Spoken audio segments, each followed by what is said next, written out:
Champagne popping under the neon light. I swear be shining gold and white. Laughter louder than the city's heights. Oh yeah, step on the dance floor. Wind your waist, bend down low. Night out to the world, let it show. We rock it, we flex it, let it flow. There's a heat, but we bring the rain. Palm wine vibes in a champagne lane. Jollof aroma drives me insane. Culture's a wave you can't contain. Right. Raise your hands if you feel alive. Heartbeat matching the drums drive. Oh yeah, step on the dance floor. Wind your waist, bend down low. Night out to the world, let it show. We rock it, we flex it, let it flow. All right. What's up, everybody? How are you all doing? Welcome back to another episode of Hangout with Uncle Beno. Yeah, we're gonna do this one real quick, and I don't want to bore you with my rhetorics. All right. So basically, the so-called Jesus baby and Jesus PA are at it again. But I got to give credit to Toke Makinwa because this is actually about Solomon Buchi's unsolicited point of view regarding Toke Makinwa's pregnancy. The argument is heating up right now. Yeah, trust Nigerian social media space. It's trending right now as we speak. And just like I knew it's gonna get to this, I actually shared something about this in our backstage at the Real Fam. And I just wanted to get the opinion of the Real Fam. Although you know me, of course, I would drop my own opinion. My opinion was that Solomon Buchi got no business criticizing how Toke Makinwa got pregnant or her journey so far. Because Solomon Buchi, I'm going to play the video for everybody to see anyway. Solomon Buchi was coming from the angle of a righteous man who think Toke Makinwa during her broadcast where she actually walk us through her journey from wanting to be a mother and her covenant with God, how she actually asked God to please let her be a mother by the time she turned 40. I actually listened to everything Toke Makinwa shared on her platform. And if you are truly a Christian and somebody who do understand human emotions, you can actually deduce that Toke Makinwa was being honest by sharing her story. Now, is she 100% honest about everything? I don't know. I don't live in a house and I don't live around her. I'm not monitoring her life. But then Toke shared the journey, how she paid a photographer, how she has gone through 2 failed IVF, and how finally God smiled on her, and now she is a mother. And now she is a mother. All great story, if you ask me. And frankly speaking, I don't see anything wrong with that.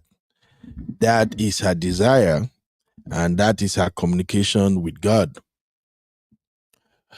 But then, maybe because of who Toke Makinwa was, and maybe she still is, Toke Makinwa is one of those who, I don't even know if I can call her a feminist or not, but she's one of those people who believe that they can be an advocate for women freedom and encourage women to do everything against the conventions, against the conventional way of doing things in Africa. And of course, we as Africans, we frown about that. So Toke, she shared a lot, but she don't really share much. However, what perhaps got Bushi talking was when Toke Makinwa said she asked God and God answered her prayer. So I think that got Bushi angry, that how dare you say God give you baby when you did not get your child through the conventional method of actually having intimacy with a man and all that. So that's what I want us to deliberate on this show today.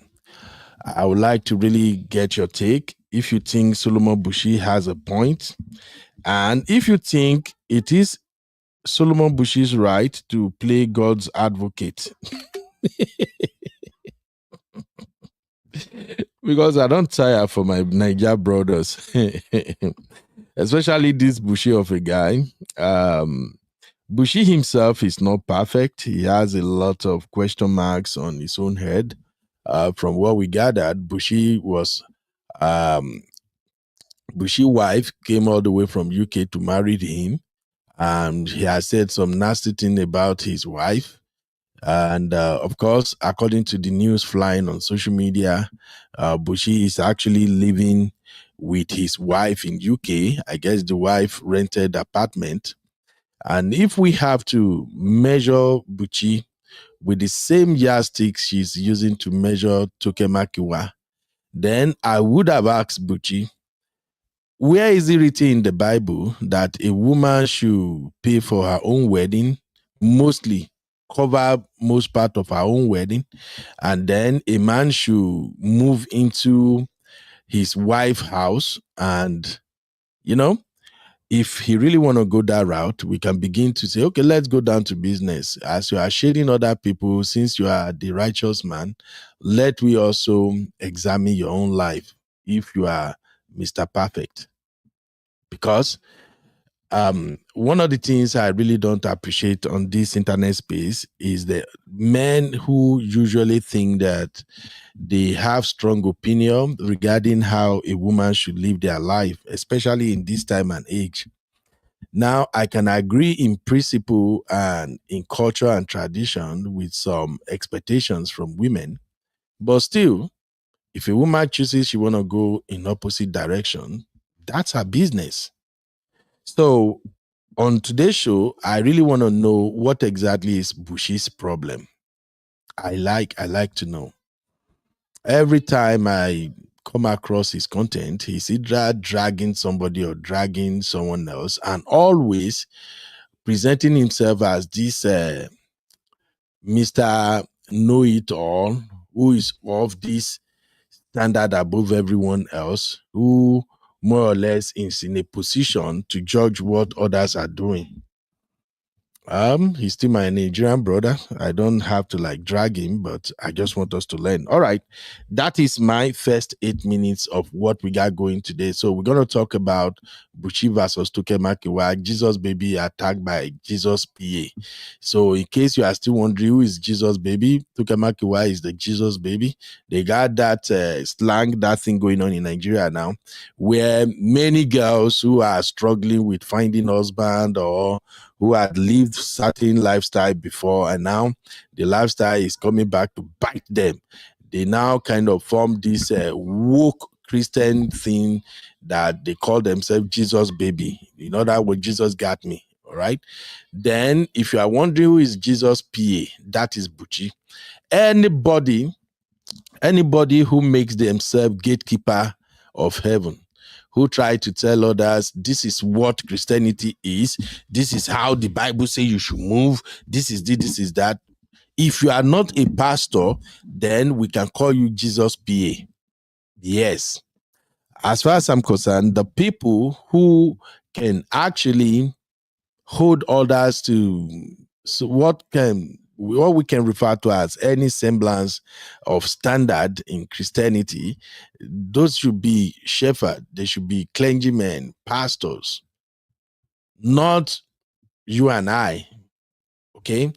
So Buchi is Jesus PA. So let's see who is going to win this battle between Jesus PA and Jesus baby.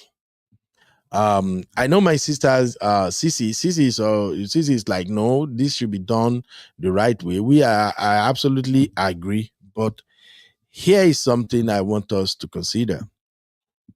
In life, everybody wants the best. Everybody wants a conventional life. Everybody wants their life to follow in the direction that is generally acceptable by the vast majority of human beings in any society they found themselves. But then life happens. So when life happens, what should they do? Should they pie themselves because their trajectory is deviating from the general expectation? No, I just want to understand. So let me give you an example. So let's say a girl, after finishing university at the age of maybe 24, 25, she started working. She got her shit together at the age of 28, 29, all the way to 30. She was expecting to find a husband. And then after 30, she still can't find a man. And then she's getting to like maybe 35, and she decided that, you know what? I don't have the money to actually freeze my egg, and I'd love to have a baby. So she chose to have a baby out of wedlock. So now that means she's not fulfilling the will of God in her life, right? Is that what Jesus PAs does? Please hit the like if you're here. Let's get this conversation going and done very quick. I just wanted to do an hour because I found out I'm actually working this weekend. So if you are watching me right now, please hit the like button, okay? So as I was saying, if a girl discovered that, okay, I don't have the money to freeze my egg and I'm approaching 35 and I still don't find a reasonable man out there, but I am comfortable, I'm okay, I can have this baby and I can take care of this baby all by myself, but I don't want to freeze my egg. And then she got a boyfriend, a good, admirable one. She got pregnant and she decided she's going to keep the baby. So now if she have the baby, my dear Christians out there, those who have very good knowledge of the Bible. So if she have the baby, that means she's not following the conventional principles of the word of God. So what shall we do? We should unlive her and unlive the baby. Now, I just want to understand. Her life is kind of different because she's a single mom or a baby mom. Is that what we're doing now? I just need to know. It is called life. I've explained to you guys before some of my basic principle and philosophy of life. Life is a game. You play to win. Yes, life is a game. I've told you guys, in everything you do, always remember life is a game and you are playing to win. So if you are lucky, your life follow the expected trajectory.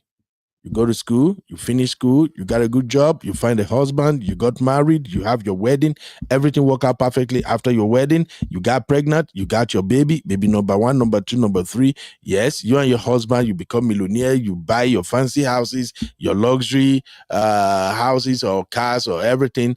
Great.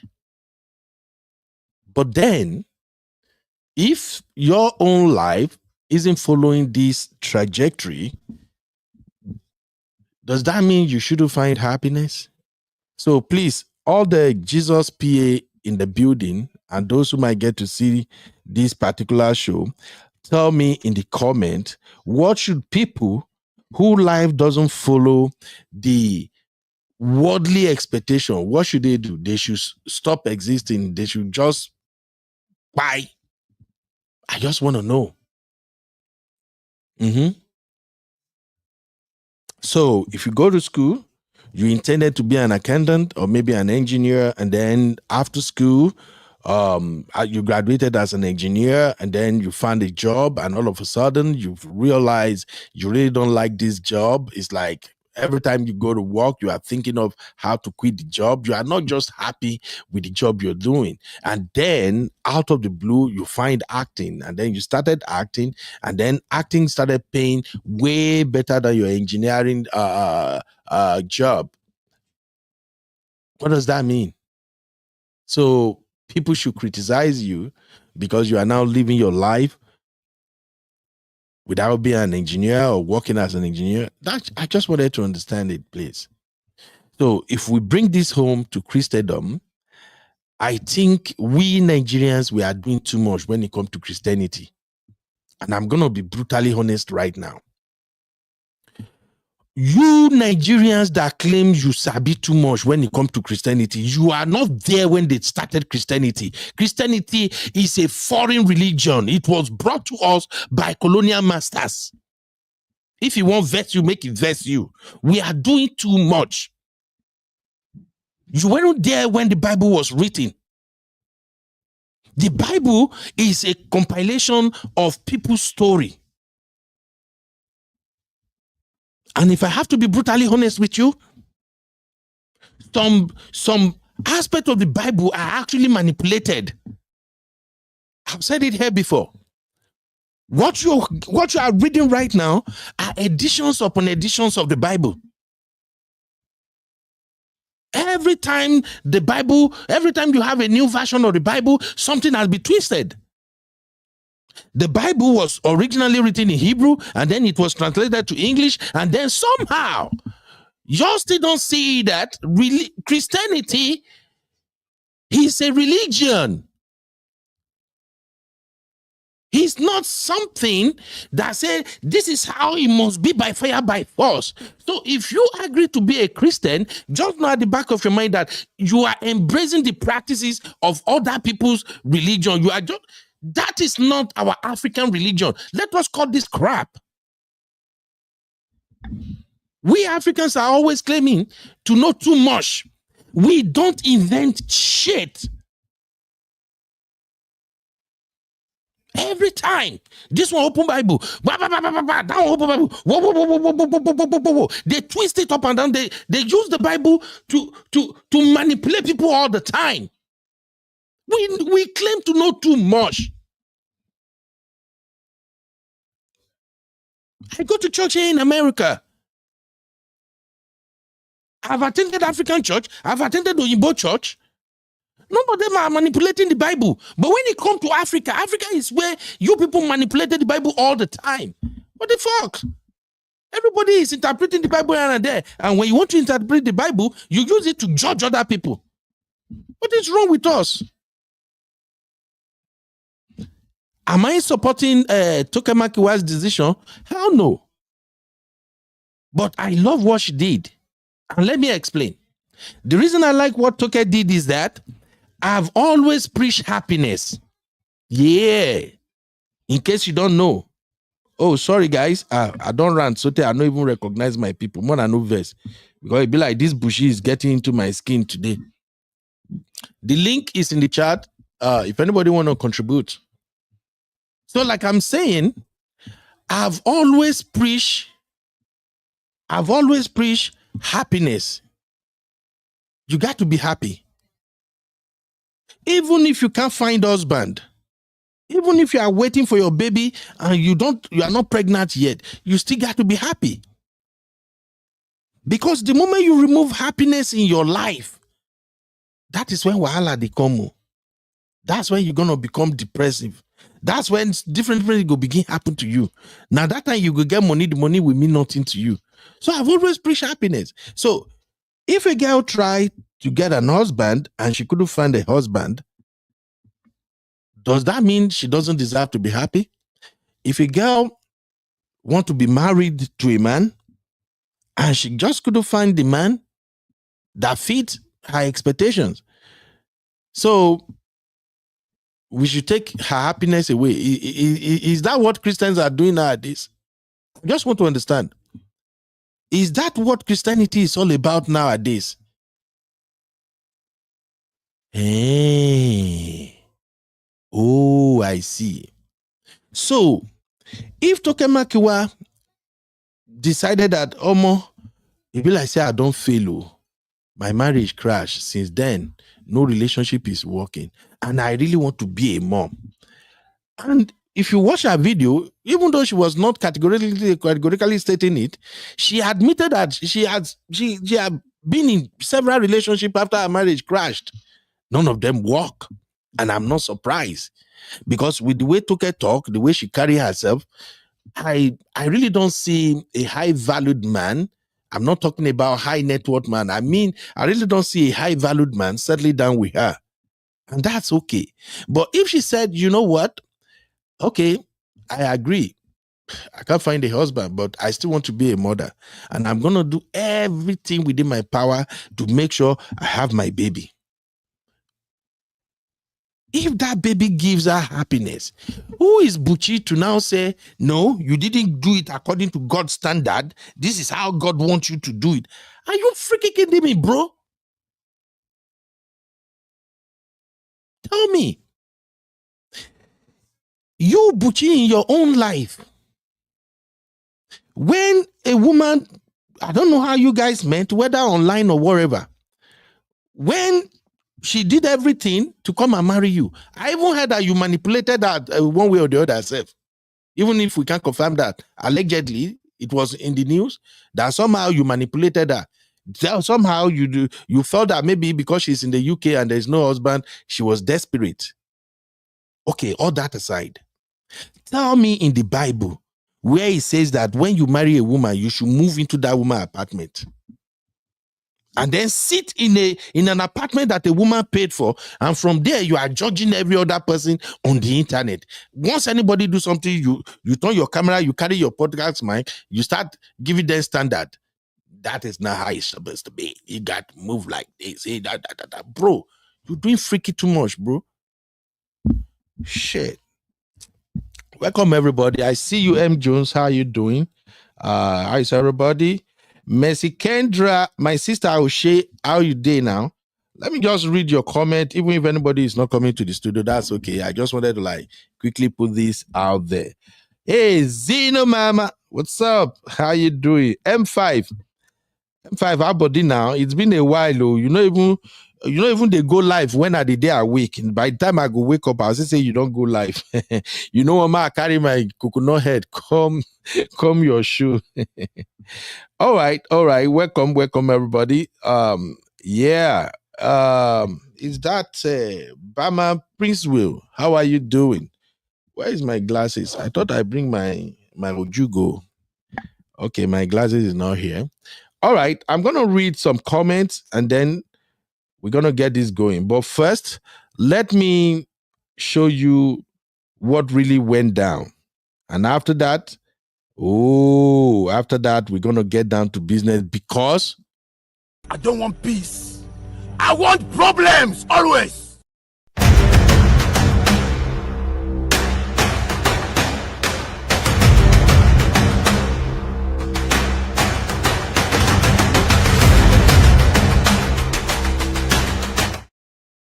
I want you to pause, call your friends, call their friends, to call their own friends and their enemies and lovers and mothers and fathers and anyone who's ever watched a Toke moment before. You guys have been with me through every single journey that I've taken on YouTube, through going through a divorce, through finding myself again. I really want to share with you guys that I'm about to be a mom. I'm pregnant, guys. Popular belief out there is that I bash men, I hate men. It's never been the truth. I'm a hopeless romantic. I launched TM Beauty in the middle of a depression. People did not know that I was depressed. Till now, people do not understand why I decided to do that Thanksgiving service, and I had never talked about it till this very moment. At the start, I told God, I want to turn 40 a mom. I turned 40 in November. He did it in December. He didn't fail. God is never late, you know? He just didn't do it the way I thought it was going to happen. Shout out to the good people at One Wellness Center. However you want to begin your journey to motherhood, they have got your back. Am I serious enough to be a mommy? When I bring her on this, do you guys want me to do an episode with my child? That's gonna be crazy. I don't get bikini Ha! Hey, God. Wow. I know this is going to go on different blogs.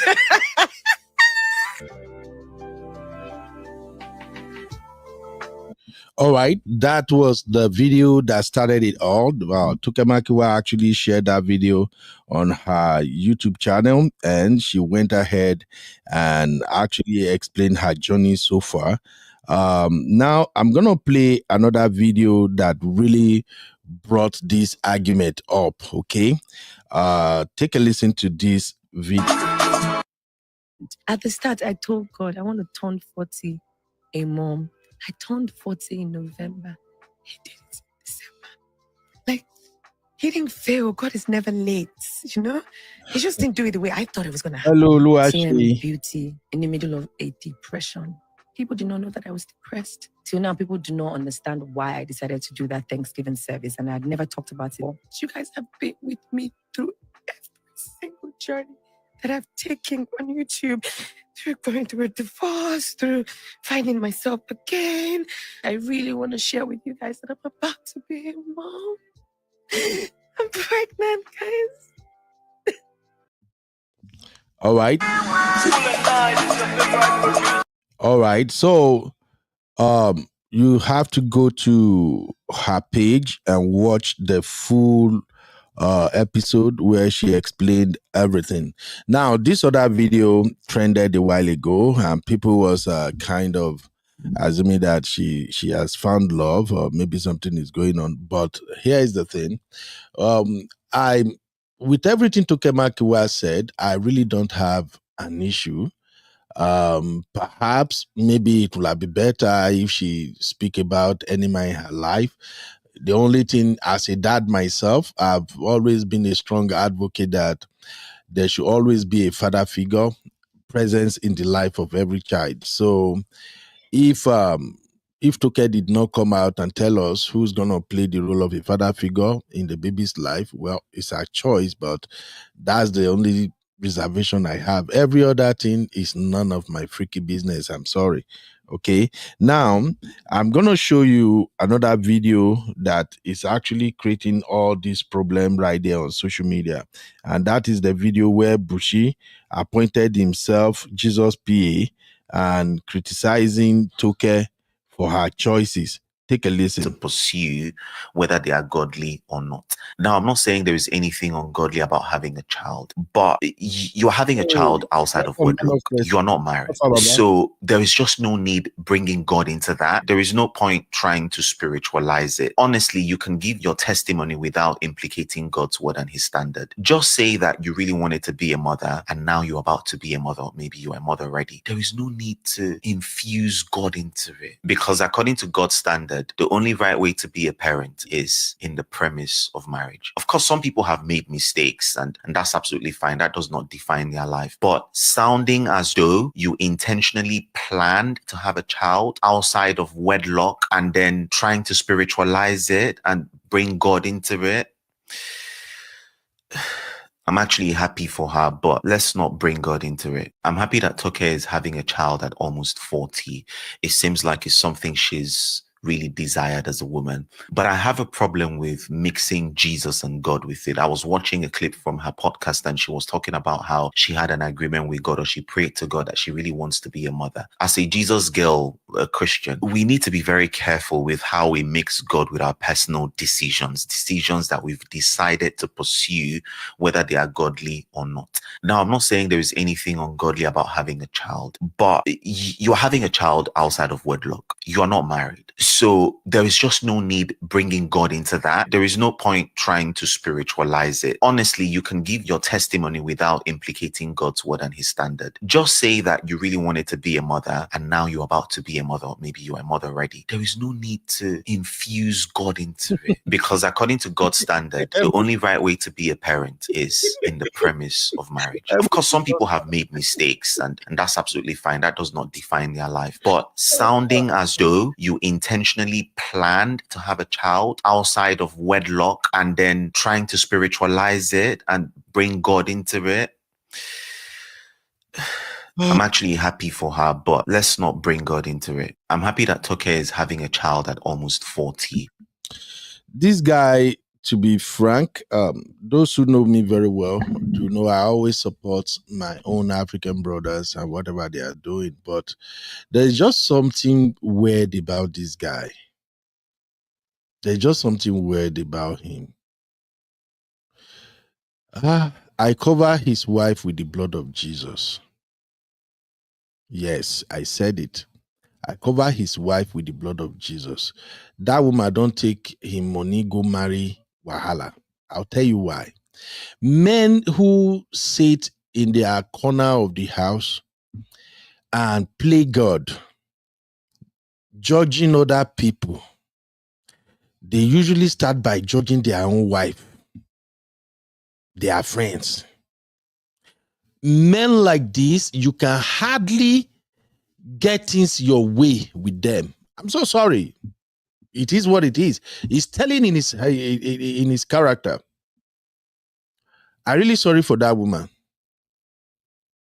That is why dude can be so comfortable living in a woman's rented apartment and be forming Jesus PA.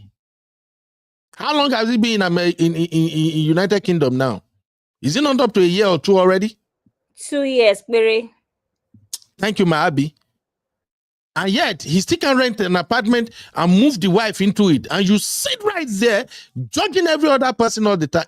Where this guy, no, let me just spark, Gary. Abby and Simbi, how are you guys doing? You're welcome. I think I'm still going to do a rant. Hi, Uncle Benno. How you doing today? Are you feeling all right? I'm feeling good until I saw this guy video. Are you right feeling now? today? Yeah, good evening, Simbi. Good evening, sir. Hi, Yeah. Abby. How are you feeling Hi, today? Simbi. How you Hello, doing, Rafa. sis? Do you understand I'm it? okay. Thank We you. don't Okay. understand it. Take your Okay. British accent away. Spiritualize it. Something it. Yeah. I feel Once you better. pronounce I'm it, you don't better. pronounce your Are you T. okay? You see, Once Are you once you don't okay? pronounce T, they will not think that no, you've arrived. Well, what happens to your T? this is just really crazy, honestly. It's a bottle of water. See, Abby and Simbi. One thing I'm just because I know this is none of our business, but I just want us to extract lessons. As a man, if you see yourself as being too good, you know it all. You are already a red flag. I don't care whoever you are, whether you are a professor, whether you are a pastor, whether you are whatever you are. If you think you know it all, you are a walking red flag. And guess what? People who listen to you, they can see your shortcomings, but they won't tell you. They will just laugh behind you. When it comes to we Nigerians, this our we know it all Christianity madness is getting too much.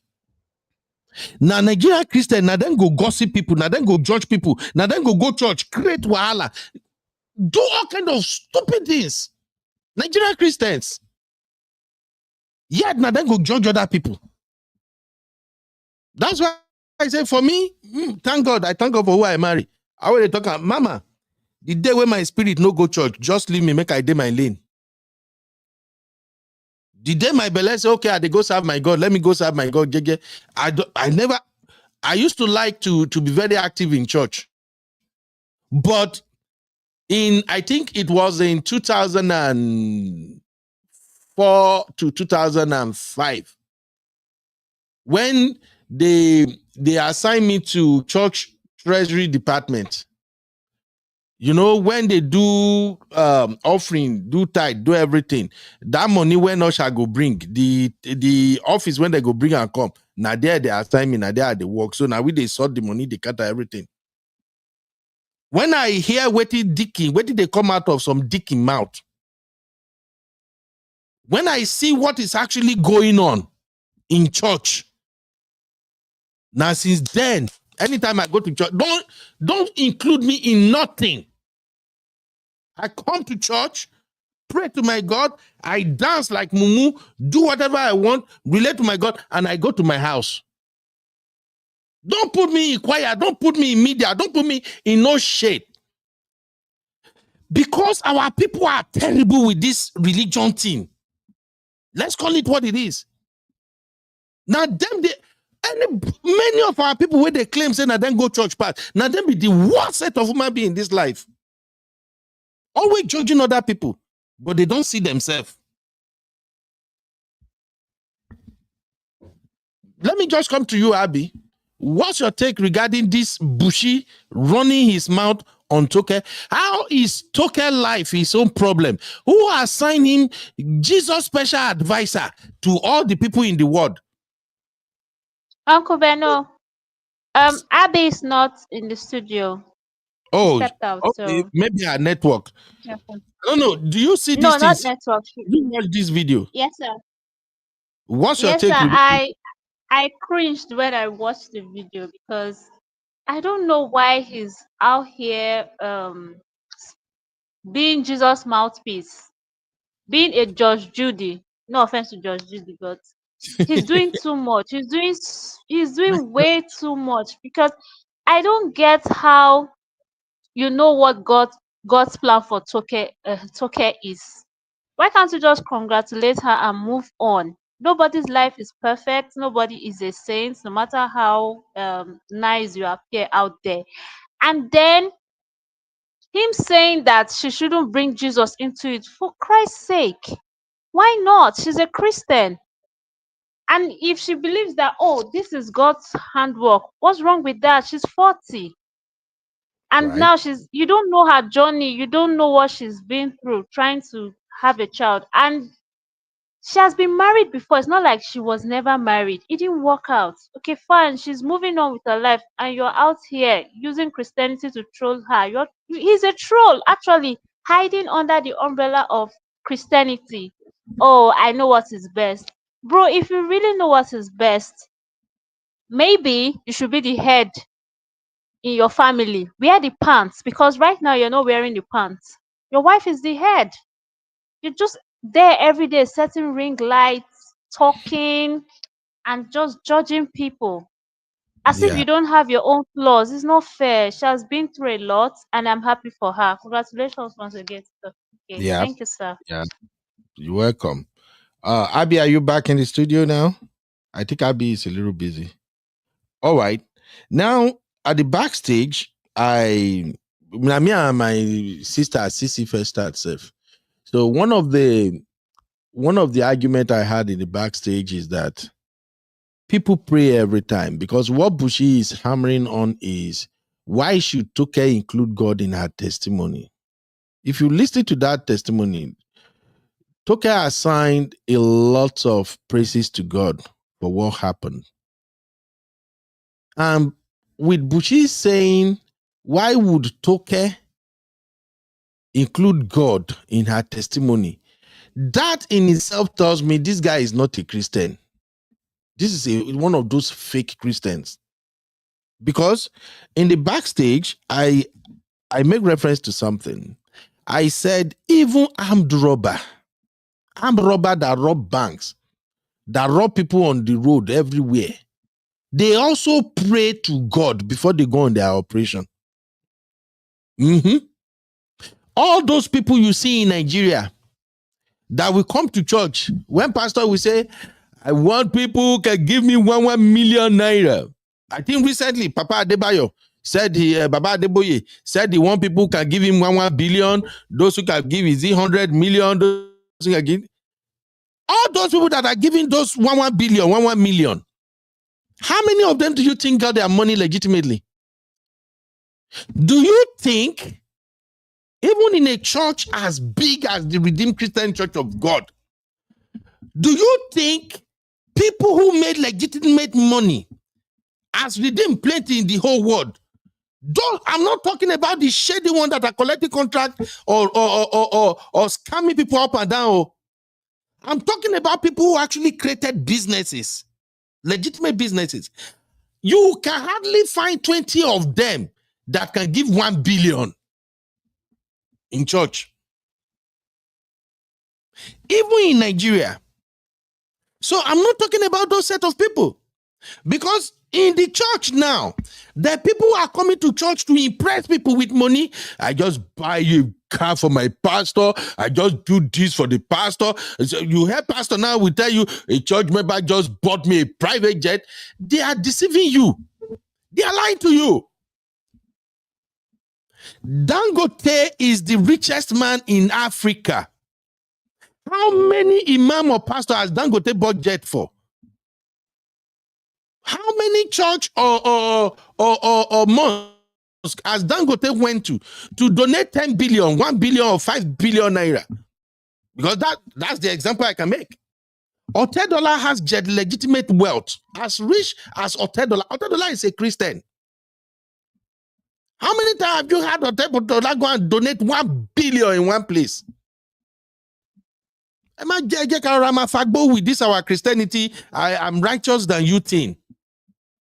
So I made that point backstage. I said, even armed robber, when they are going to rob, they pray to God.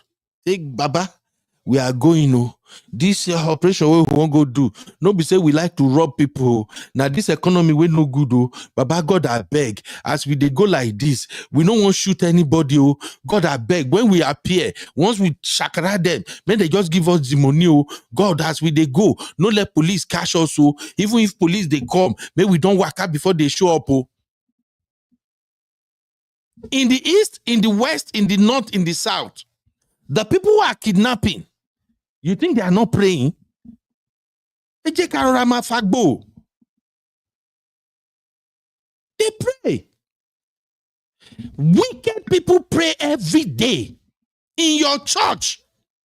When you go church, you have congregation of 200, 300, 500 people. Oh, you think all of them are holy?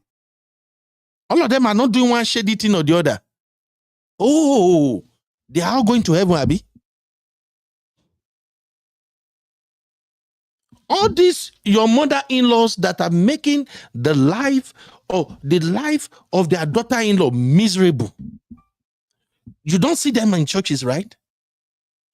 Mother-in-laws that are literally turning the life of their son-in-law into a war zone.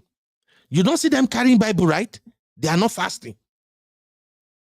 We Africans, we do too much. I'm sorry. We do too much. Now we can sabi that Christianity more than the people that invented Christianity. I said something one time. I said our forefathers got it wrong in Africa.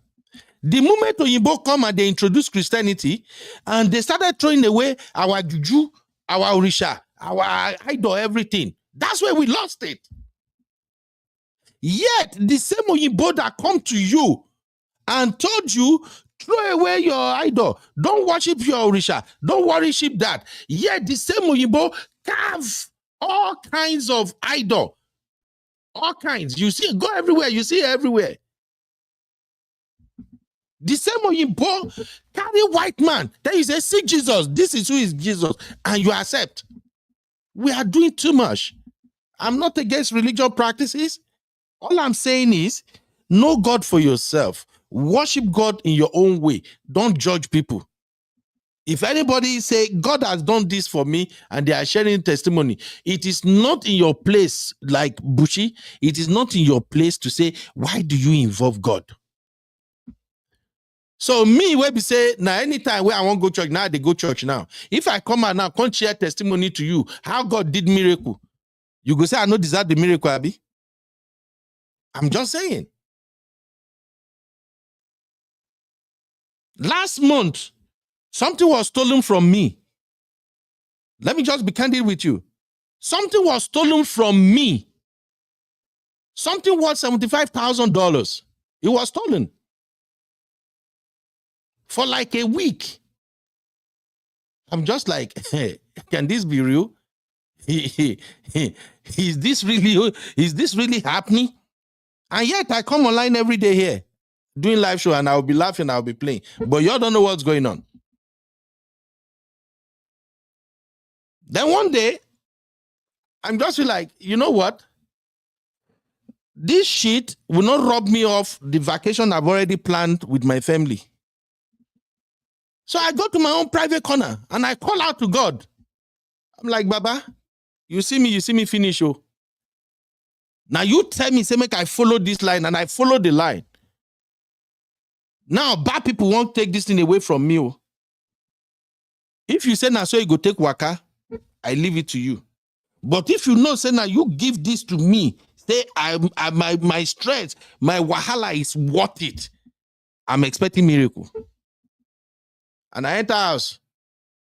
That my wife was like, babe, kill machine, see what we're going to do. Do we have to go here? I tell my wife, I say, babe, I've already forgotten about that too. I just spoke to God right now, and I leave it to God. And I tell my baby, because my wife was like, oh, I'm already calling and trying to cancel the vacation. And I said, babe, we are not canceling shit. We are going on this vacation. The devil is a liar. My wife was like, we thought this thing going on. Now, I said, the devil is a liar. They go this vacation. Nobody can take my joy from me. Guess what? Saturday morning, I received letter from my house. But that is a conversation for another day. I received the letter like this. My wife will even go receive herself. I sit in bed. She collect the letter. She look at him. She see my name, everything. I she carried the letter, come meet me. I sit in bed. Then I say, babe, I think it's for you. Early morning, 6:30 in the morning, they delivered the letter. I tear the letter like this. As I open her like this, I'm like, hey, Jesus, is this you? My wife know what I immediately, my eye clear. I told you guys I don't get out of bed until like 9:10. Now my own life with that. And since that I wake up immediately, my wife take she still that. As I reach my wife, I give her the letter, and water begin to come out of my eyes. No verse. I'm so emotional. My wife look at the letter like this. She can't hug me. And I was just tearing. I couldn't say nothing for like almost 5 minutes. Nothing can come out of my mouth. When I finally gather myself together, now I tell my wife, I say, babe, God is still sitting on the throne. God is sitting on the throne. So as I'm sharing this testimony with you now, you go say, if somebody like Buchi now will tell me, you that you don't go to church, you that you don't pay this one, you that you don't do that one, don't involve God in your testimony. The man can share a boy. Nonsensical thing. We carry the Christianity thing. We overdo. Shit, let's just get this thing more recommend, more common here. Nigerians more now they take them easy. If you are anybody who is like Buchi, take them easy. When it comes to the thing of the Lord, you have to be careful what you say. Everybody where the Nigeria, none of you know how to worship God. Except for a few people who God has ministered into them and God has showed them way how to really relate with him. All of us, we are just trying. Meaning, your relationship with God is between you, your heart, and God. You should have how you talk to your God. So when Toke was sharing her testimony, I'm just like, oh God, you are a wonderful working God. In fact, in Toke's testimony, she got to a point where she said, when she tried, maybe the second time it didn't no work, and one time she was expecting that, it go work this year, it didn't no work. She said she got to a point where she said, you know what, God, I'm not dealing with you again. I'm done. I am done. No. That's when she said, sometime when she will have business in Abuja, she go through road. She said she's just like, anything will happen to me, make it happen. You see all this celebrity, every time they are smiling, turning on camera, you look at them, oh, it's all put together. Many of them are dealing with shit. Many of them, they are dealing with a lot inside. They just cover it up. And she opened up. The moment she said that, I say, yes. This is a lady that, even with all her, she really understood her relationship with God.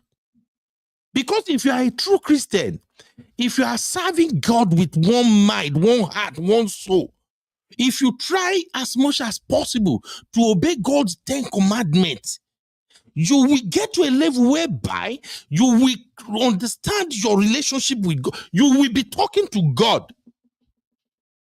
People can't even believe you. But there is a way you really open up your heart. There is a way you obey God's commandments. And if you are facing trouble in your life, you will go to your corner and you will cry out to God, and God will answer. Now, Jesus P.A. Buchi say, why should he involve God in this thing? I don't blame you. You don't know Jack Buchi. You were lucky you marry woman where they are abroad, we get small money, we come carry you, come off for poverty for Nigeria. That's why you run your mouth. If to say you dey Nigeria now, they see electricity. Whether as you won't do this podcast, self light no day, you go know how far. Or you buy data, the network self no work, you go know how far. Rubbish. Nigerian Christian. I see them all the time. Your pastors, many of them, now so they pulpit, they break Bible down. You go think, say, many of those your pastors and many Christians in Nigeria, if they begin break Bible down, they twist them. You go think, say, now the person who write Bible, now sit down together, they write them. Other people religion.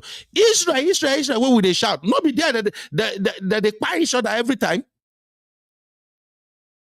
And from what I gathered, even the people where they Israel, they are not so crazy about the so-called I know Jesus pass where we they do.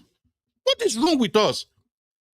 If you are connected to Jesus, you are connected to God. It is between you and God. It is not left for you to judge another people how they connected to our own God, to their own God. One of the awakening I got in Nigeria was when I look at our Muslim brothers and sisters. Because when you go to church, many of us, now church they born us, now church we grow. The way they preach the messages when we were growing up, you go think, say, Muslim, then be Satan. They are demons. I'm being honest with you.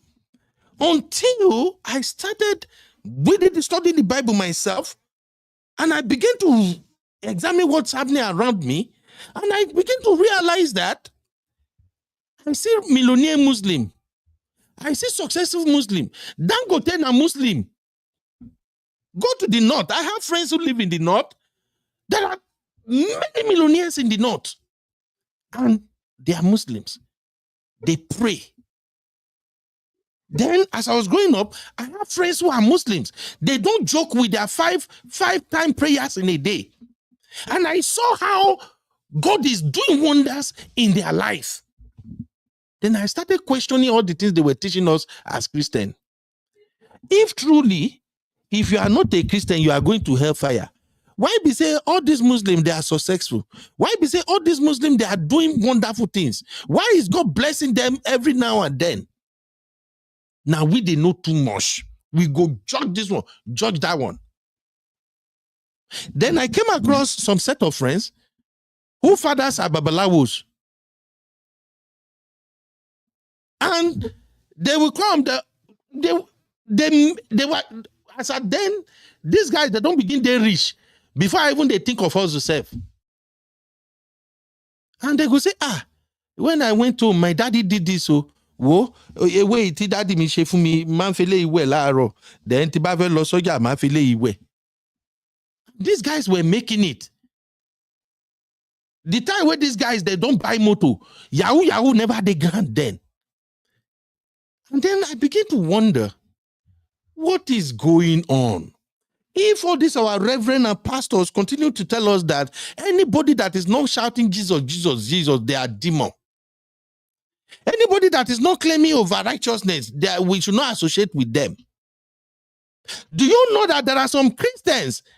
I tell some of my Muslim friends most times, say, come, if you cook Ileya meat or food, ask some Christian before you give them. Some of them, they throw away your food. Though.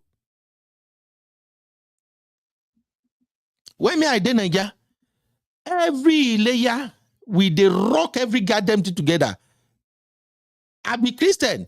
I go they ask my friends, shall I get it? Because I got to a point where I realized that we have been fooled for way too long. Even some of you, some people who are struggling right now, is because of how they have mentored you, how they have groomed you as a Christian. It's actually what is blocking your relationship with God. It's what is blocking you from what you are supposed to receive from God.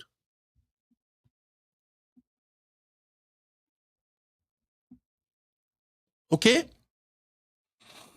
I'm just saying, life is simple. As a Christian, stop judging other people. Nobody give you the standard to measure nobody. All me I know as a Christian is this. As far as you can obey 10 commandments, you know steal, you know fornicate, you know spoil other people own. Everything that was stated in the book of, is it Exodus? Not be Exodus, 10 commandments. Yes, I think it's Exodus. So far, you read those 10 commandments and you obey them in your own private life. You don't have to impose it on nobody. You are good. I know if I say I turn this thing to rant. This Bushi just pissed me off. Abby, are you back? I'm just going to share. I'm here. I will share the link one more time for whoever wants to add. More than no verse. I am not a pastor. I'm just sharing my own literal stance with you, New. How may I understand relationship with God? I'm not following anybody to do that. I'm a Christian. You are not moving this way.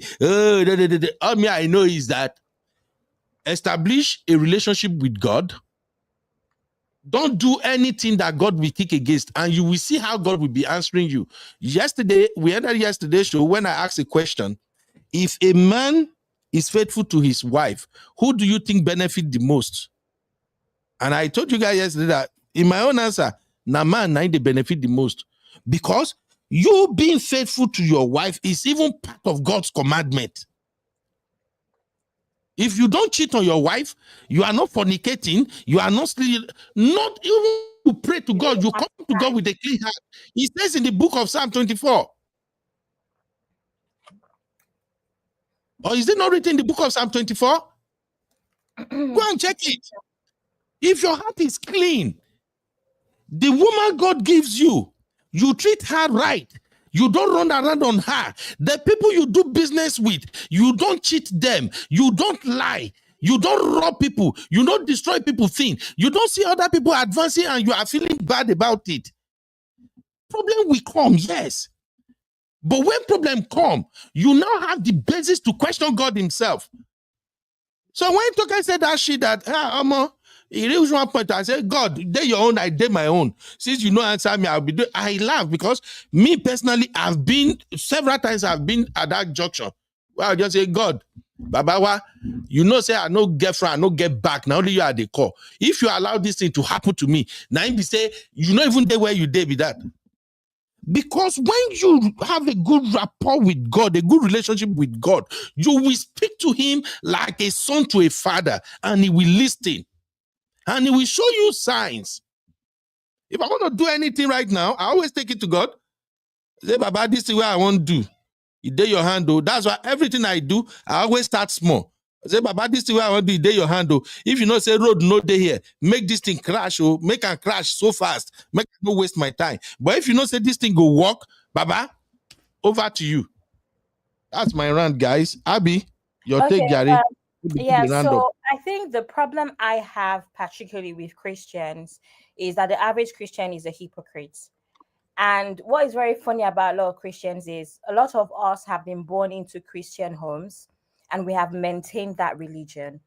And my question is often, if you were born into a Muslim home, you know, and you practice Islam or any other religion, would your stance still be the same?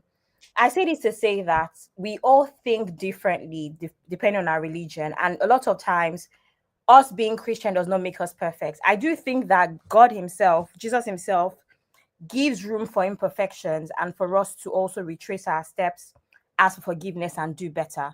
So personally, I'm tired of the hypocrisy where Christianity is concerned. Yes, the Bible says certain things. Yes, the commandments are there. But you also have to understand that with rules are often expected to be broken. So personally, I cannot stand the hypocrisy. Two things can coexist. You know, I always say this. One of the issues I have with the internet is that everybody on the internet is perfect. Because you haven't shared your own side or your own, should I say, flaws, then you're perfect. And also, social media is a leveler. And that's why I particularly had to learn around last year that I cannot be on every channel and I cannot be in every comment section, because you would not think that you can speak to me when actually in real life, you most likely will not be able to speak to me. Social media is a leveler. That's why Buchi thinks he can comment on Toke Makinwa. That's what I'm saying. Anyone that knows me knows that I love Toke Makinwa. In fact, when my friends were sending me this post, they were like, oh my God, Abby, you see your auntie, your babe. I would ride for Toke Makinwa. So I may be biased, but regardless, and I do not like Solomon. And like we said in the backstage, which Uncle Beno, you already said this in the live stream today, where if you're going to use the Bible as your, what's the word, your, should I say your judgment or your book of judgment, then you also have to judge yourself. You're a house husband, right? You don't provide. You're meant to be the head.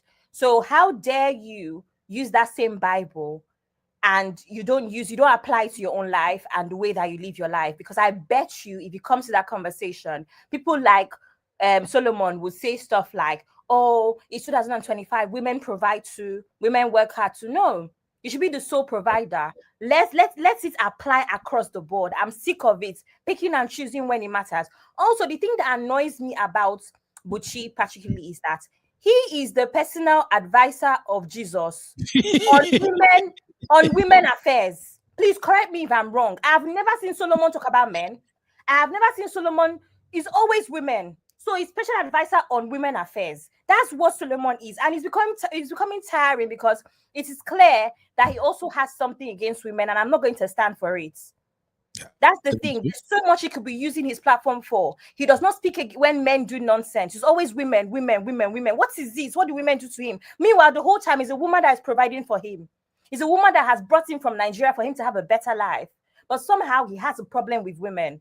So no, I don't have, Buchi needs to rest, and Christians in general need to be less hypocritical. A lot of you are not Christians by choice. You're Christian by force. So please, let's get it straight. Thank you. Uncle Dio in the building and Auntie Grace. Uncle Dio, over to you, sir. Thank you very much, Uncle Beno, and happy weekend to all your family house. I'm really happy to be here this weekend. Uncle Beno, you have said a lot of things, and I know that it is because of the way this so-called Solomon Buchi approached the matter of Toke Makinwa. To me, hey, excuse me, I'm on the phone. Sorry about that. That's my granddaughter. Sorry about that. Anyway, so it is the way this so-called Solomon Buchi approached the matter, and as a matter of fact, the guy is completely wrong. That's number one. But I want to address two major issues first. Number one, when you are talking about Christianity, Jesus Christ did not die for you to become a millionaire. Christianity is not about prosperity. Forget about what is happening in Christianity today. That most of our preachers now, they are preaching as if you are not a Christian, you can never be rich. That is where your own argument is coming from. That's why you can say with your futures that we have Muslim, we have non-Christian that are multi-millionaire, which is true. Christianity is not about prosperity. It's not about prosperity.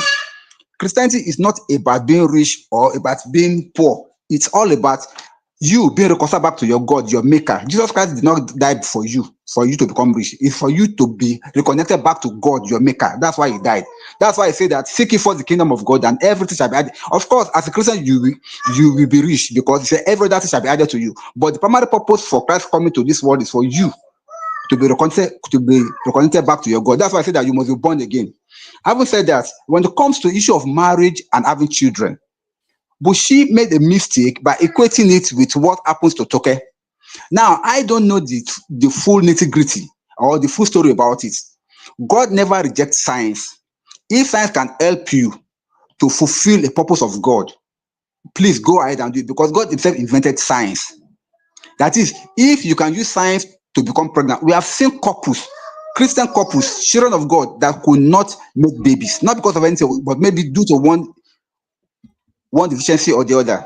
And science comes in to assist them to be able to make it. God will never judge you on that, because God knows that you have done something. In fact, it is God himself that makes it that way. Okay, let me shock you, sir. Do you know that there are some miracles that God will not do for you until God will tell you to go and do the surgery? It's not because God cannot do it and make it go away, but he will tell you, go and do surgery. And the good thing is that surgery will become successful. God created everybody. He has everybody's spare part in his hand. He doesn't need to open you up to put a new spare part in you. but he will tell you go and do surgery. Why? Because he's a God, he can do anything that he wants. So either way anybody gets pregnant, or now somebody asked a question sometimes before that there was this sister that was getting old, and then he was about 50 something years old and wanted to have a child, and that he now went and do surrogacy, do IVF and got pregnant and now had the child. That has she committed fornication or has she sinned? It became a very, very big controversy. People were just talking about it on the net. And to me, it has nothing to do with that. What is the motive behind it? What is the purpose? God will judge your motive. No, God will not judge what you, but God will judge your motive of doing it. So when we're not making it sound as if Christianity is all about getting getting money. Muslims are not making money. Muslims too are getting money, and it's like we make it look as if only Christians are serving God. No, every religion have their own pillars, and every God in quote have their own principle. Christians believe that Christ is the only way to heaven, and Muslims believe that you must follow Muhammad. You must do your 5 prayers in a day to make it to heaven. Everybody goes by the faith of what they believe, and it's working for them. Even Buddhists, they believe that you must not eat anything that has life, that you must be a vegetarian for you to be able to make heaven. It's working for them. But the truth of the matter is that God himself knows who is serving him. We Christians, we believe that if you are not a Christian, if you don't believe Christ, if you don't accept Christ into your life, you can never make heaven. And I stand on that conviction. I can even give my life on that. Muslims too, they believe the same thing. That's why they can kill and do anything to defend their own faith. So please, let us not bring religious into this thing. Simply because it's a very, very sensitive issue. Let's focus on what the guy said. The guy mistake was that he was trying to bring the Bible to judge a matter that is purely science and purely human. Toke Makinwa has not done anything wrong, so as far as I know, except of course, if she has gone to to get pregnant for a married man, which I don't know. I don't know the whereabouts or how it came about that. Then she has done nothing wrong. Nothing in the Bible says that you must not do this or not do that. But she has done something that has brought life and she's happy with it. So be it. Thank you. Thank you, Uncle Dio. Thank you very much for your take.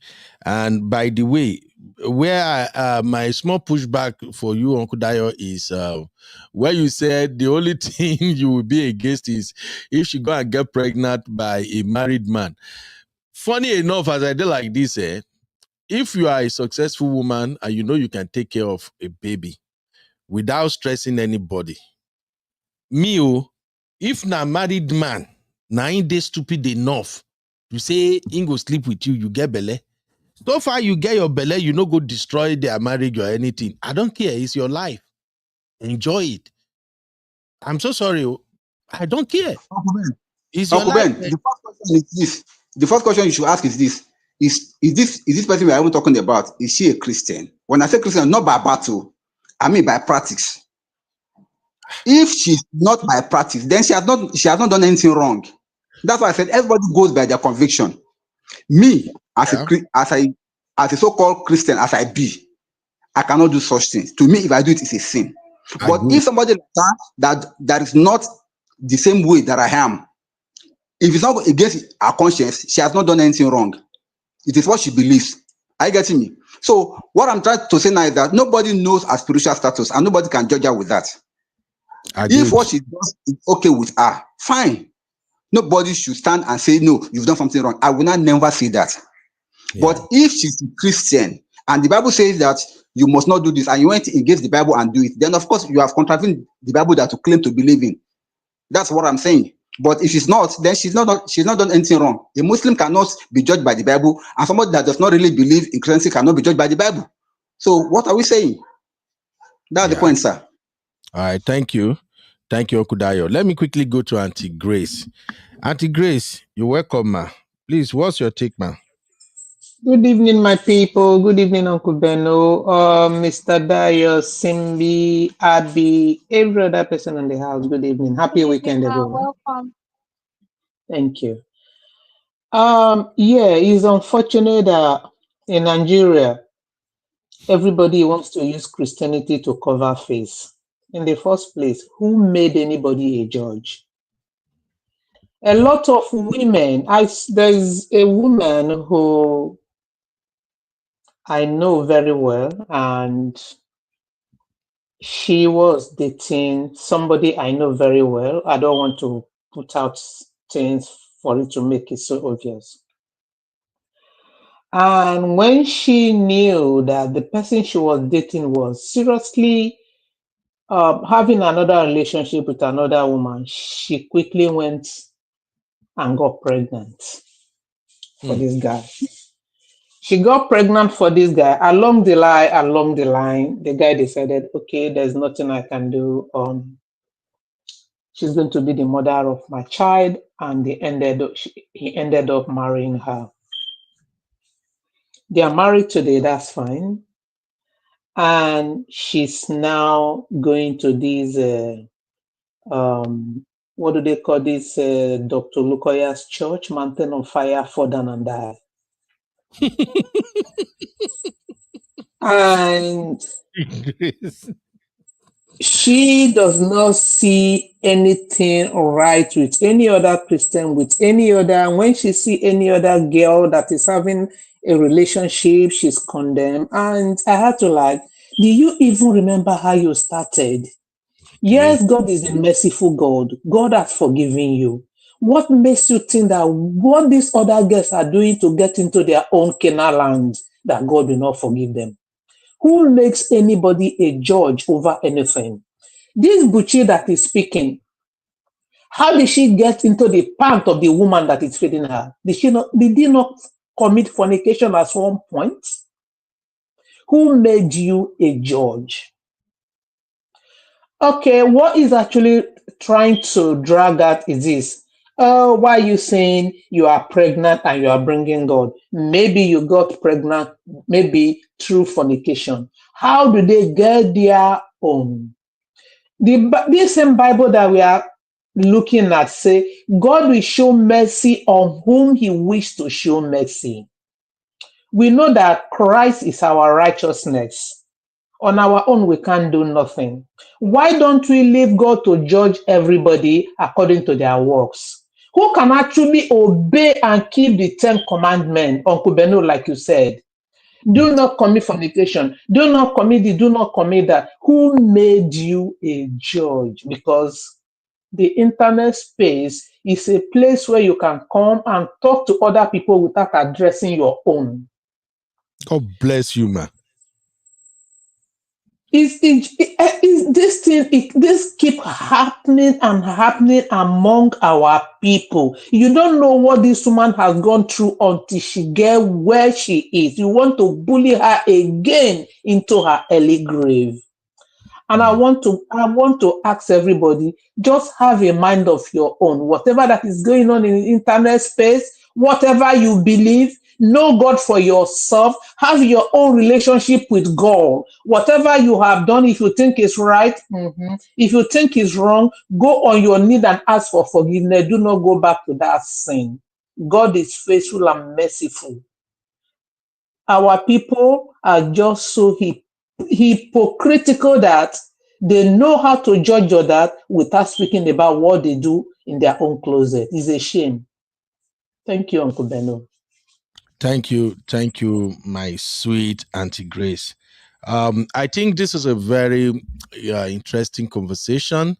Tomorrow, Sunday, we may have our show again, our Sunday school.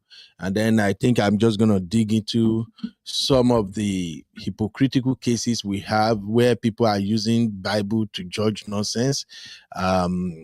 Although we may not have tomorrow Sunday school in the evening because I'll be working, but I'll still try to see if any of our uncles or pastors or men of God are available to, or women of God, if they are available to come and help us dissect this crucial topic. Well, I saw a comment by my trendy Tosin earlier. Where is it, Seth? Where Tosin is saying this conversation is one-sided. Nobody has a contrary opinion. Well, Tosi, you can drop your contrary opinion. But the thing is this, I think we all agree on one thing, that nobody should be playing the role of Jesus PA in other people's life. Now, let me make something clear, because we review a lot of issues on this platform. And when we review those issues, it's almost as if, oh, you guys are judging this person or that person. Let me draw the line on something. The difference between reacting to issues that is happening in other people's life in order for us to extract lesson, and what Bushi did was introducing God into the conversation. If Buchi had done what he is very good at, which is just go ahead on your light, carry your mic, criticize people because you saw their video online. If he has done the same thing without introducing God into it, I won't even give an F about it, because that is what he is known for. Is because Buchi, the way he dropped it, and knowing our Nigerians, the way many Nigerians go about religion, oh, they will descend on Toke Makinwa. I think Tosin was the one who's even telling me today that, boss, this debate is hitting up on social media, because if you want to get Nigerians to lose focus of what is important, just spice it up with Christianity, add some biblical verses, just tell them this is what God says. You don't finish. Everybody don't become Lord and Savior. Be that. Uncle Beno. Begin the judge, be that. Uncle Beno. Yes, my dear. Sorry, I have something else to say. Do you know another problem I have with Buchi? As a Christian man, what he does not realize is that he's also setting a pregnant woman up for drags. Buchi knows that Toke Makinwa is not liked.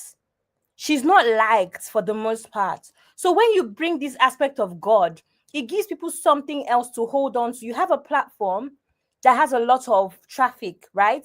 So you're setting that woman up for more drags, and you're a Christian man. Can you see the hypocrisy? Mm-hmm. You're not thinking about people's well-being, but you're a Christian man. I'm supposed to take you seriously. Another issue I have with the internet is Buchi lying? Just like Sisi said in the backstage. No, he's not lying. But the issue I have with social media is the lack of balanced conversations. And that's why I like your platform, Uncle Beno, because everybody has different aspects that can be, it's just balanced. Do you get what I mean? It's the same thing I said, even with all of our billionaires and stuff. You have the likes of Obi Kubana and them lots. They never tell you the struggle to becoming billionaires. Or you're next year, you're seeing them spraying money, whether it's legit or not legit, you're seeing them spraying money. I hate that about social media. It's hardly ever balanced, where people tell you their struggles and then tell you their strengths and tell you how they got there, if that makes sense. And that's the problem I have with this what's this guy's name? Solomon's argument as well. You can say what the Bible intended. Yes, really and truly, God intended for children to be brought into family situations, right? Man and woman. But there's a lot of variables that cause that to not always be possible.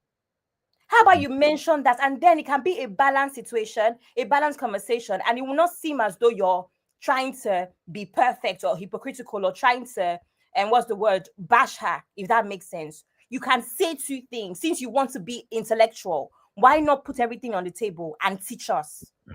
Thank you. Okay. Thank you, Gary. Man of prestige in the building. Man of prestige, help me round it up, Gary, so I can leave. Unless if we still want to continue the conversation, then I will yield the hosting to Abby and Simbi. But as for me, can you hear me? Minutes. I can hear you, Baba. Go ahead. Okay, sorry, I'm driving. Happy weekend to everybody. Happy weekend. Welcome, happy weekend. Hi, CB. Hi, Abby. Hi, everyone. Hi, Sister Grace. Welcome, man of prestige. Welcome, sir. Yes. So this conversation, as you see, when you bring religion and politics and ideologies into a conversation, of course, it gets sensitive, right?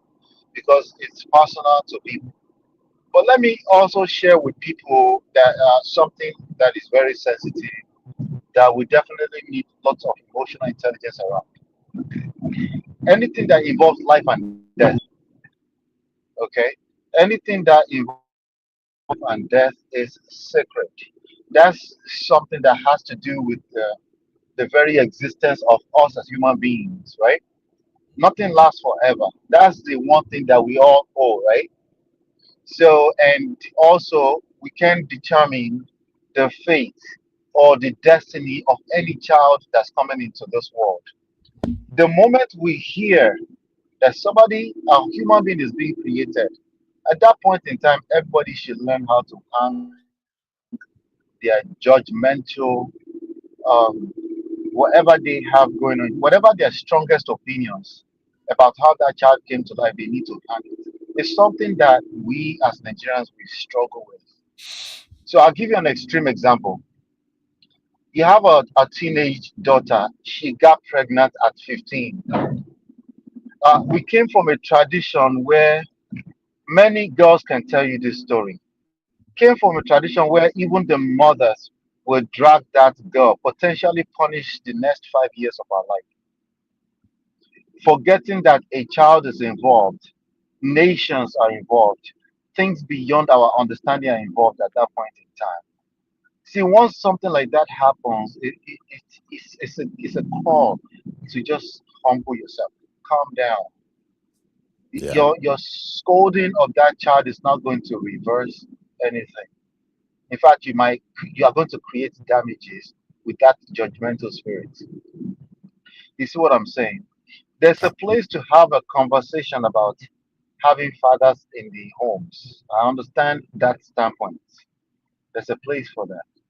But I understand it's difficult to shut up when you see something that rubs you off in a way that you feel like somebody offended your God. God is represented in life and death. So why don't you take that moment and use as an example and say, okay, I don't understand what just happened, but let me just calm down. Let me just be calming down. For all we know right now, we actually don't know if she has a husband. You are right. We already know. Ola, stop, Jare. We know that there's no husband is everywhere. No, just calm down. A child is coming to her. Just calm down first. The only lesson I want us to extract from this is that don't compare yourself to Toke Makinwa. They all want the sacred. They all want to create families. So when they are in their moment and they are running their mouths too, when they were doing baby girl for life, well, guess what? They didn't owe you explanation at that time too. Guess what? They also don't owe you explanation now too, right? So, no, we can't. This whole thing. I mean, India don't did it. We can't judge it. Let's just calm down. You know, Solomon Buchi represents a person who he can't see that far ahead. You know, he doesn't have any foresight opinions. They are short-sighted. They pretend to be this holy sanctimonious stuff, but he can't see that far. He can only see with his judgmental nose. You know. So I want you to take a lesson away from that. The lesson here for me is when somebody is about to have a child, be guided. Okay, be humbled. When somebody passes away, don't sit down there and be saying, "Oh, it serves them." Don't say things like it serves them right, regardless of how it happened. You know, it's always beyond our understanding. If you're a human being like me, at that point it's beyond our understanding. Like, it's okay to say wow and just shut up at that point. Thank you, Uncle Bernard. Thank you, man of prestige. Thank you for at least finding time to chime in on this one, even though you are busy. Now, Sister Marriott, I don't get time to laugh today. You don't start now. So sub you they drop. See, Sister Marriott. Sister Marriott say his whole existence rubs me the wrong way and it's unbiblical. Anyway, that's all I can take on this episode. But the show can still continue. It all depends on if we still have people who want to drop their opinion regarding this, and that way I will just yield to CC, Abby and Simbi, so they can continue the moderation. I've already hold it down with my office laptop. But if there are no other conversation to have, then we can just call it a day. Did anybody want to add anything? Hello, Uncle Dayo, Abby, Simbi. Anybody want to add anything? Yeah, I just wanted to quickly. Okay, go ahead, Abby. No, go ahead. I wanted to say I don't have anything to say. Okay.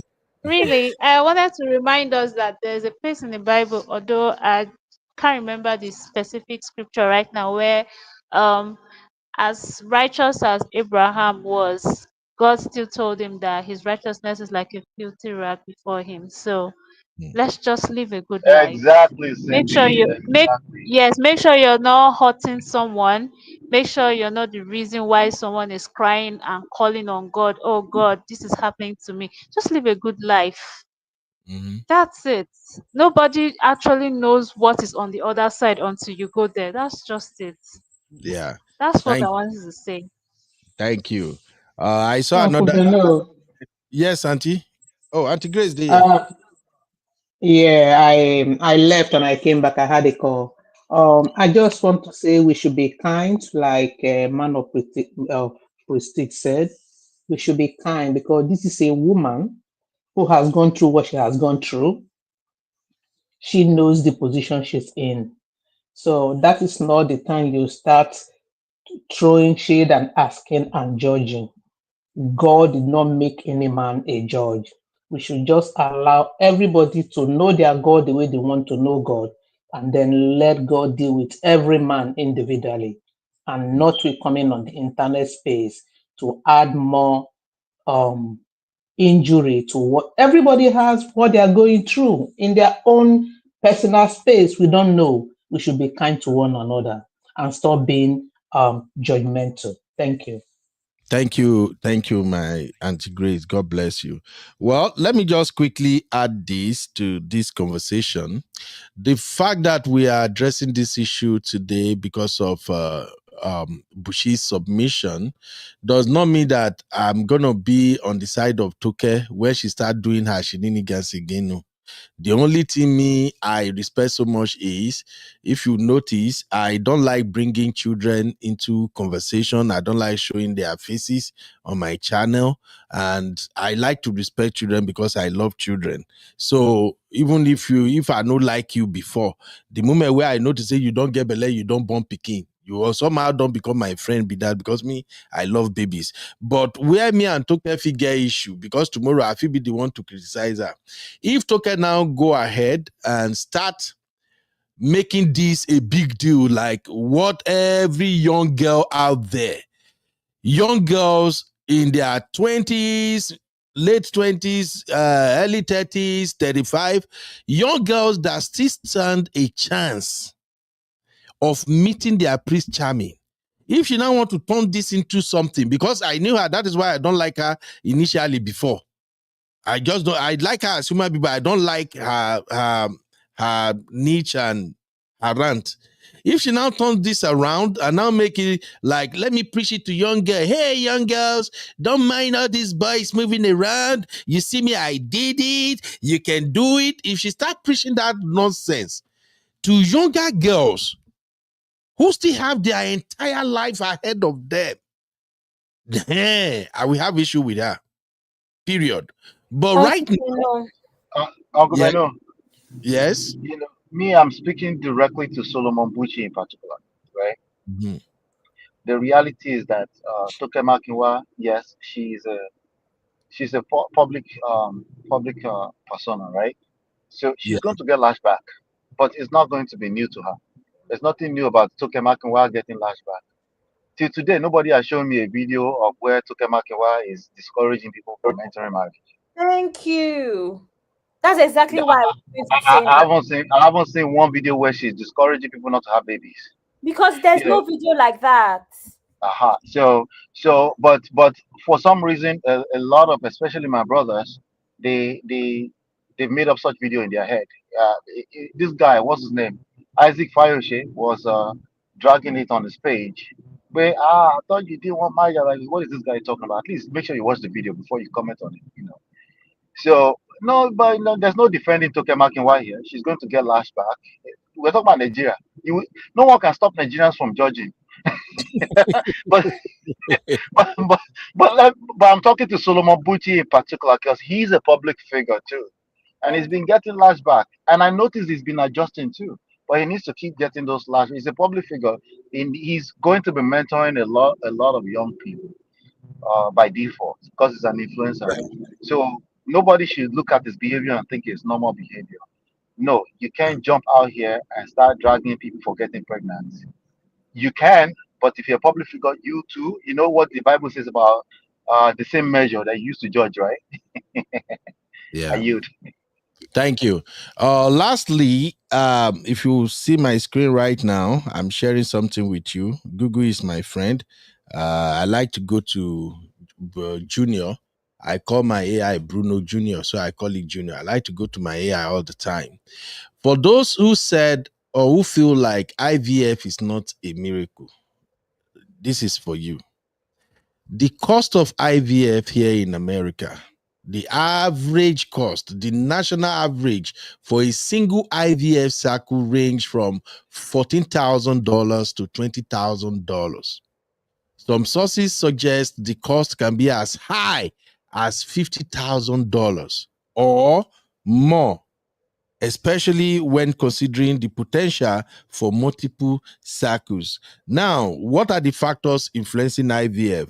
IVF cost, geographical location, clinic success rate, medications, additional procedures, donor services, cell preservation and cryopreservation and storage. So what I just wanted to emphasize here is this. Do you know how many sisters have tried IVF and it failed? Just the way women can get pregnant and have miscarriage is the same thing with IVF. So you want to tell me somebody who carried baby, because I think this grammar na they cause wahala. As far as I know, with IVF, the whole thing is still in your womb. It's growing in your womb. What you eat still affects the embryo, everything. So anybody who goes around and say IVF is not a miracle, let us take it easy with this widow. To me, IVF is a miracle. So far, God protects you. You carry the baby to term. It's not easy. Please. And the people who usually criticize and judge the most, usually they are the people who God just blessed with baby. Some of you got pregnant. You and your wife will get belle. You carry that baby to term. You deliver. Some even have natural delivery. And you are taking it for granted. You think say na you sabi? People who criticize many of this stuff, they are the people who actually know what it. I don't know what's wrong with our people. I appreciate every miracle that happens in people's life. If somebody comes out and said, this is my testimony, this is my miracle, accept it. Stop criticizing or judging it. It is not your testimony. It is not your miracle. That's where we get it wrong a lot of times. Every day is a miracle. The fact that you use knife today, you know, cut your hand, is a miracle on its own. Some of you don't drive motor today, you don't enter motor today, you don't walk out for street today. The fact that you went out, you came back, motor no jam you. Stray bullet no meet you, is a miracle on its own. The fact you slept last night, this morning, when you were asleep, you don't even know whether I'm robber or somebody don't enter your house, walk around, self. He leave, he no touch you. You don't even know. The fact that you wake up this morning, your eye open, you can breathe, you can talk, you can lift your hand and your leg. They are all miracle. So if somebody comes out and say, this is my testimony, God has done it for me, don't judge, don't criticize. It is not your story. Please, I'm just begging. Toke Makinwa has her own relationship with God. I mean, you to say people where they do church, they not get relationship with God too. Oh, now you where they form Mr. and Mrs. Humble. I carry Bible. Now do you get relationship with God, Abby? Okay. Thank you everybody for joining me today. I'm sorry for all my rant. It's just that no, you can't with Nigerians. We have some coconut head among us that they will trigger you one way or the other. But I hope we get the lesson from today's show. So, Simbi, I will leave it to you. Please, I have one last thing to say. Yeah, I will leave it to you guys. Simbi, you are in charge. Once you are done, Simbi, you can exit the studio. Thank you, everybody, for joining me. The show continue. I will log in with my phone in case Simbi, if you can't exit, let me know. I will just log in with my phone and exit. But thank you, everybody. Let me get ready for work. Go ahead, Simbi. Go ahead, Abby. I wanted to say, We will keep going later. Okay, Baba. Thank you very much. Thank you, Baba. Guys, go ahead. Okay, I wanted to say that I'm actually tired of this narrative of when a feminist feminist in quotes, finds love or marriage or have some sort of happiness in relation to love, romantic relationships. I'm tired of this narrative that, oh, they advise people to never find love or they advise people against women, against men. It is actually false. Every time I see this news, maybe only 1 out of the 10 feminists ever preach something like that. The only thing that happened is they clearly stated why maybe they left previous relationships or why those relationships failed and started to speak about their new standards. There's absolutely nothing wrong with having higher standards, especially when you realize that what your previous standards were did not work for you. That is often what it is. It is hardly ever a case of, oh, I now hate men. Because think about it from Toke's point of view. I'm someone that has followed Toke for a very long time. Her thing is, this is what happened in my marriage, and I know I want better for myself. I'm not ready. Clearly, it took her a very, very long time to heal. That one we can see is very obvious, even if she wasn't saying it. So when did she ever say, oh, don't like men or men are this or that? Everything was just a case of, I now have higher standards. I now work harder for myself. Not once. In fact, if you know anything about Toke, she's a lover girl. She talks about love all the time and could not wait to find her own love. She supports her friends when they're in love. So I don't even understand that narrative. So that's what I wanted to say. Oh, Abby, thank you so much for sharing that. Mr. Dio. Yes, I'm here. Sir, do you have anything you want to say? Do you want to add something to what Abby has said? Or do you have a pushback? No, actually, the thing is this, okay? There are a lot of angles to look at this issue, and the one that Abby has chosen is the angle of trying to like over blacklist or be blackmail somebody, which seems to be the agenda of Solomon Buchi as per Toke Makinwa's issue. Number one, you should be happy that somebody at that age could even find a way of getting pregnant. We have women that are still struggling by every means to have that miracle called a child. And up to now, they are yet to have it. But, as Uncle Beno said, if you want to drag anybody, you can as well as just add a little version of the Bible to it and put it out there on social media. And that was the thing that Solomon did, which to me is quite wrong. But on the issue itself, being a feminist, as she claimed, doesn't mean that you are a man hater. Feminists don't hate men. They just believe in themselves. They believe in that they can achieve and be happy by themselves. Which to me, everybody has the right to whatever he or she thinks or whatever he or she believes in. However, the bottom line is just that when he came out, when he came on social media to come and be saying what he said, I felt bad for him for obvious reasons. He has a thing against Toke Makinwa. And secondly, he was saying gibberish as far as I am concerned. So when it comes to this matter that we're talking about, it shouldn't have even been an issue at all. Because science itself was created by God, and whichever means somebody gets pregnant, so far, it's not evil. When I say evil, you know what I mean. So far, it is science. It's all well and good. So let me stop here for now. I think my granddaughter is having some issues here. Thank you. Okay, sir. Thank you. Thank you very much, sir. Okay, sir. Thank you very much, sir, for that take. Mama Grace, are you in the studio? Hello, ma'am. Yes, indeed, I'm in the studio. For now, I don't think I can actually contribute. I'm on the table, I'm eating. I'm sorry. You guys continue. Okay? Okay, okay. Thank you very much, ma'am. Thank you so much, Thank Mr. you. Yeah. Daya, for your take. Um, Personally, I think I don't see anything wrong with what Toke did. I mean, it's her life, it's her choice, and I'm happy for her. I think we should just congratulate people and move on. There's no need to start judging, especially if you don't know their struggles and what they've been through. That's just how I see it. And I saw Abby's comment in the section where she said, Abby, Abby the vet. Abby said, you lot hate women having high standard. Abby, do you want to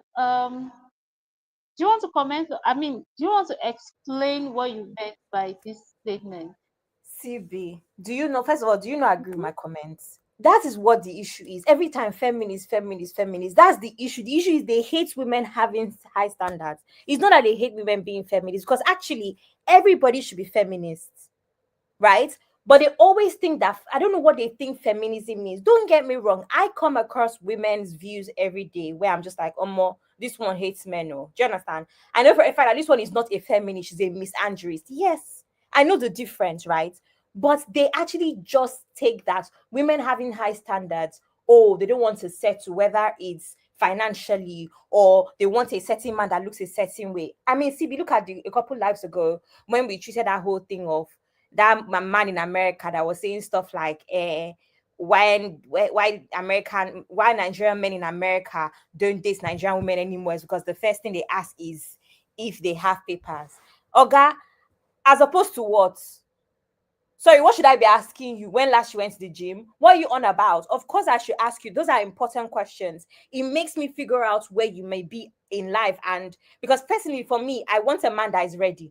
So when would I ask such a question? It's an important question. Do you get what I mean?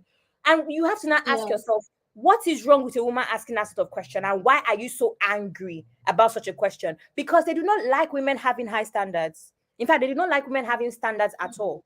So that's the major, it is self-explanatory. CB, they don't like it. They just want you to come.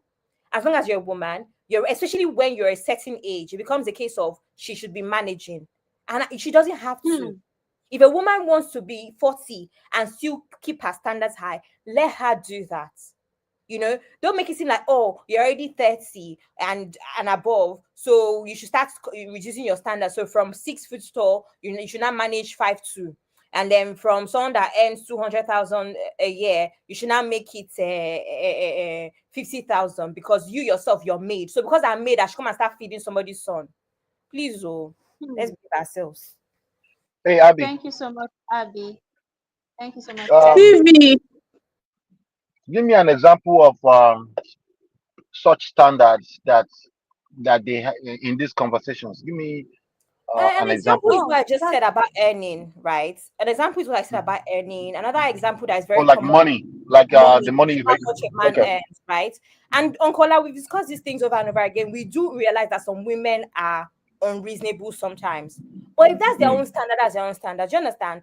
Toke's standards on finance could be higher than, an average woman's standards where finance is concerned, for obvious reasons. She's also a high earner. She's done a lot for herself. So the standards might be different where certain people are expecting their husbands, for instance, to give them, I don't know, a Toyota Corolla. Her own idea of a car a man should give. Sorry? Sorry. Oh, Abby. Go Her ahead. Don't own worry. her own continue, please. our own standard of a car to be gifted could be a Range Rover or could be a G-Wagon for obvious reasons, right? And those are her standards. It's not by force. If to you, the average person, you feel like it's unreasonable, that's fine. But for a man to come out and be mad at those sort of standards is ridiculous. Other standards that social media pushes upon us is even things like gifting. I sometimes think the gifting thing is unreasonable. Everybody's having a birthday party and they're unboxing 20 presents with 20 Chanel bags and 15 Van Cleef bracelets and all of that. And me, I'm just here like, who are you dating? It's unreasonable, right? But if those are their standards, those are their standards. Me, I've already set my own standards. Nothing concerns me with internet people. But for a man to come out and set ring lights, to be attacking somebody's standards, what's your own? Marry the woman that agrees to your own standards. Let everybody rest. Okay, thank you so much, Abby. Mm. Man of Can I Prestige, say something? are you satisfied with Yeah. Abby's contribution? Yeah, I'll Or just let's say ask. something.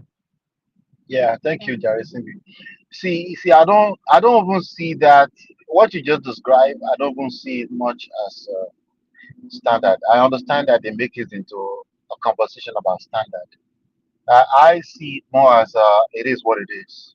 I'm not sure. Maybe I see it as unrealistic expectations too. I'm not sure what the expectations of people are of a Toke Makinwa. If she's not desiring to ride a Range Rover, what do you want her to ride exactly? For a Toke Makinwa, precisely, right? Um, if that's what they call standard, that's a bit weird for me. She's like I said, she's a rock star. She's a popular person, a public persona with a lot of opportunities to make money. So should she like turn around and suddenly say no because I want to be humble? Let me ride in a Toyota Corolla. I mean, exactly what does that tell us? Is that like character or something? I'm not too sure what they're looking for. You know, I get it. I think you might be very close to what the truth is, which is trying to force humble a person that can't even relate. You know, to me, I think it's weird. You know, Uncle but Ola, do more you know what? importantly, I want to give yeah. you something else for context, right? Hmm. So I don't know if you saw when the girls what's the name of our football team, the girls Falcons, when they won. I don't know if you Super saw that Falcons. Yeah. picture. Falcons, right? Yeah. I don't know if you saw the picture of when President's wife Remi Tinubu was in the kitchen wearing a Yes, cardigan, and I they saw that. put Yeah. said, "Oh, I can't remember. I think it was Totem. I can't remember the brand, but it's a $650 cardigan." And I'm just here as opposed to what? As opposed to what? What do you want her to wear? Your president's wife, you want her to wear Primark? Right. I mean, So so obviously there's a disconnect there. There's a disconnect of realities there, right? yeah. So this is why if you listen to my message on this, Marriott, uh, everybody that comes to my platform regular, they know this. My message on this is don't engage shalaye in this type of things. You see, I think I mentioned it on the show yesterday. Recently, I had a chance to hang out with one of the closest people to David Oyedepo, and we were talking about how far disconnected these people are from most people's reality. See, an average girl in Nigeria will not be able to afford IVF. Do you understand that? This is not in their conversation on a normal day, right? An average girl is not going to, till today, regardless of what the baddie girls are doing on the internet, an average girl is not going to be talking about Range Rover. You know, most girls in Nigeria and abroad, by the way, most of them are not having this. Why don't go after people like that? If you really need a quote unquote a humble girl, you know, because imagine a person who have to humble their reality to your level so that they can find a husband. Me personally, if I was looking for a wife, I wouldn't want such wife because eventually the true colors are going to change. They are going to show that this is not who they are.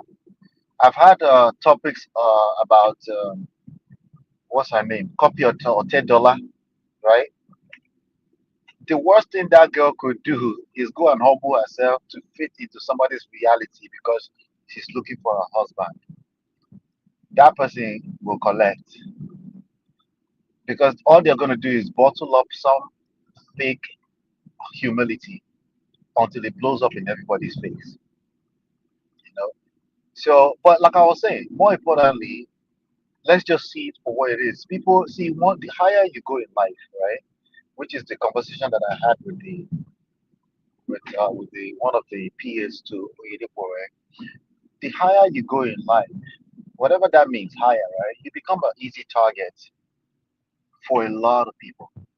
The higher you go, the higher the number of population of people that will make you that you become easy target for. And in weird, twisted ways, you become a target for them to shoot down to their level. It's a force of equilibrium. It's they kind of in a weird twisted, not necessarily intentionally, but they're looking for a way to create a balance so that you can fit into their reality. You understand what I'm saying? So that's why I said I don't know if I see it necessarily as they are attacking your standards, and I see it more so as it is what it is. Like, just know that when you set high standards, if that's an intentional thing at all, that there will be more and more people that you become an easy target for. You know, and if the standard is just your default, you know, you need to also be aware about that. That there's going to be more and more people that you become an easy target for. Uh, like I just said, let me just say this one last thing. IVF is not cheap. It is not automatic. There's a lot of pressure. It is not There's a funny lot that of the people that go through this kind of stuff after spending a lot of money, they tend to go through depression, anxiety, attack. They have a lot going on. There are certain luxuries that they don't have that these people that are looking and envying them actually have. You know, to whom much is given, much is required, right? So it might look like that's why I said don't compare. No one should be comparing themselves to Toke Makinwa. He has certain luxuries. She doesn't have certain other types of luxuries. And I'm also imploring all the people that feel this urge, this crazy urge to judge people like her. It's very dangerous. I yield. Thank you. Go ahead, Abby. Thank you so much, MOP. Thank you. Abby, are you Abby, are satisfied? you satisfied? Sissy, I mean, CB, I don't know. We I are don't know. We echoing. are CB, No, no. mi mọ nǹkan tó jẹ́. Uncle Daya, hello. Um, ah, Yo, can you MOP, mute? Can you Tosin, at mute? always Tosin, salute. Tosin, please Tosin, mute. please mute. Mute your Mute mic. your mic. I think he's on I think he's cool. on cool. Uncle Dayo, Uncle actually. Dayo, actually. Happy. Happy. I I'm think you here. wanted to I say think you wanted something. to say something. Yes, I wanted to add something to what my brother said, MOP. You know, it was talking about standards. When it comes to standard, okay, now let us do a case scenario. Tiwa Savage came online and said that she wanted this type of guy, that she's ready for love, but this is the type of guy that she wants, somebody that has a private jet, somebody that has a yacht, and that's kind of man that she wanted. That is a standard according to what she said. But I think it will do a lot of ladies out there. It will serve them right if they take one or two lessons from what MOP just said. Once you set a standard for yourself as a person, not even as a woman, now, as a person, you set a standard that this is your standard, and this is what you want. You become easy targets because that standard that you set, no matter how high it is, somebody will be able to. In fact, many people will be able to fit into it, and people that don't even fit into it, they may even fake it, and you fall for it. That makes you become an easy target. So when we're talking about standard, we should be careful about how we relate with that. Yes, as a person, you know the kind of standard of life you want to live. As a person, you know the kind of standard of life that you cannot go below. That this is my standard, this is my standard. Fine. If you don't have standard, then you go for anything. But if you have a standard, please let it be known to you and to yourself alone, and keep it within yourself. And if you must even say it out to people that you know matters to, not just in the public space like that. It makes you an easy target. Thank you. Thank you Thank so you. much, sir. CB, I have something to add. Sorry. When you Okay, finish. go ahead.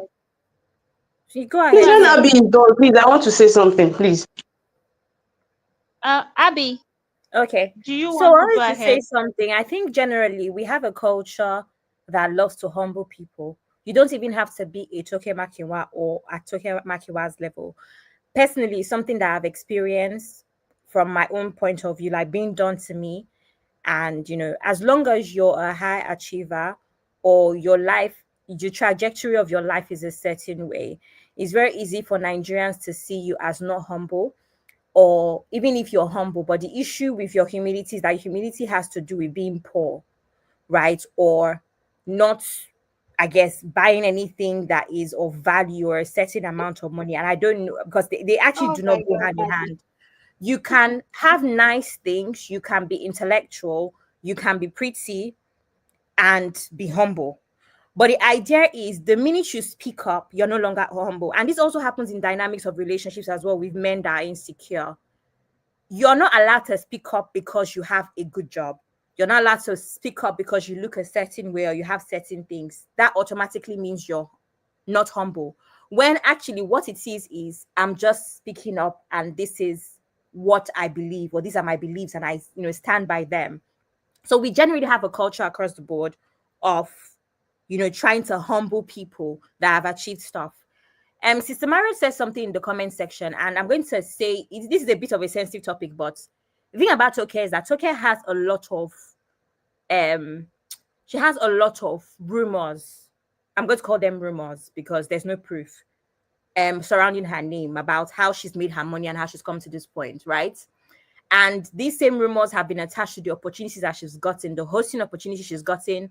And we remember that summit that she went to in Dubai. Why did she get it? She has all those sort of things because she knows this person, she knows that person. On top of that, she also has dual citizenship, all of that stuff, right? So when the average Nigerian man is thinking about it as Toke that is known to be this person by their books or according to the rumors should not be rewarded with a happy life. You left your husband, even if he deserved to have been left. You chose not to remarry.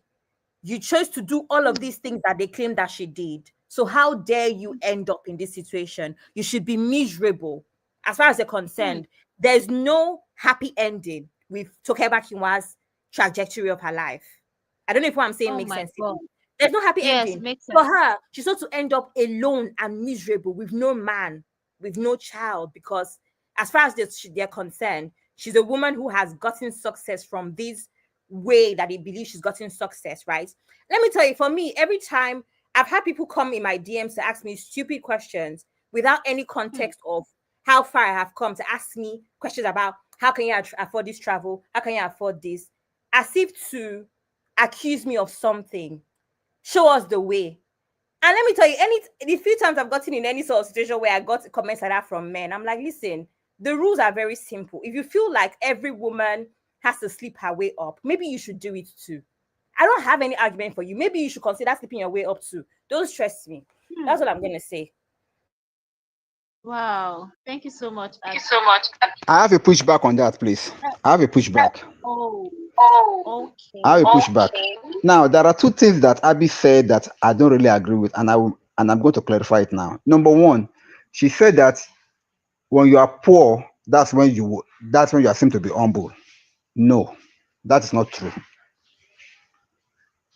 Poverty does not make you humble, and nobody will see you to be poor and say because you are poor that's why you are humble. No, there is a saying out there that says that if you want to know the true nature of a man, give him money. You want to see the real nature of a man, give that man money.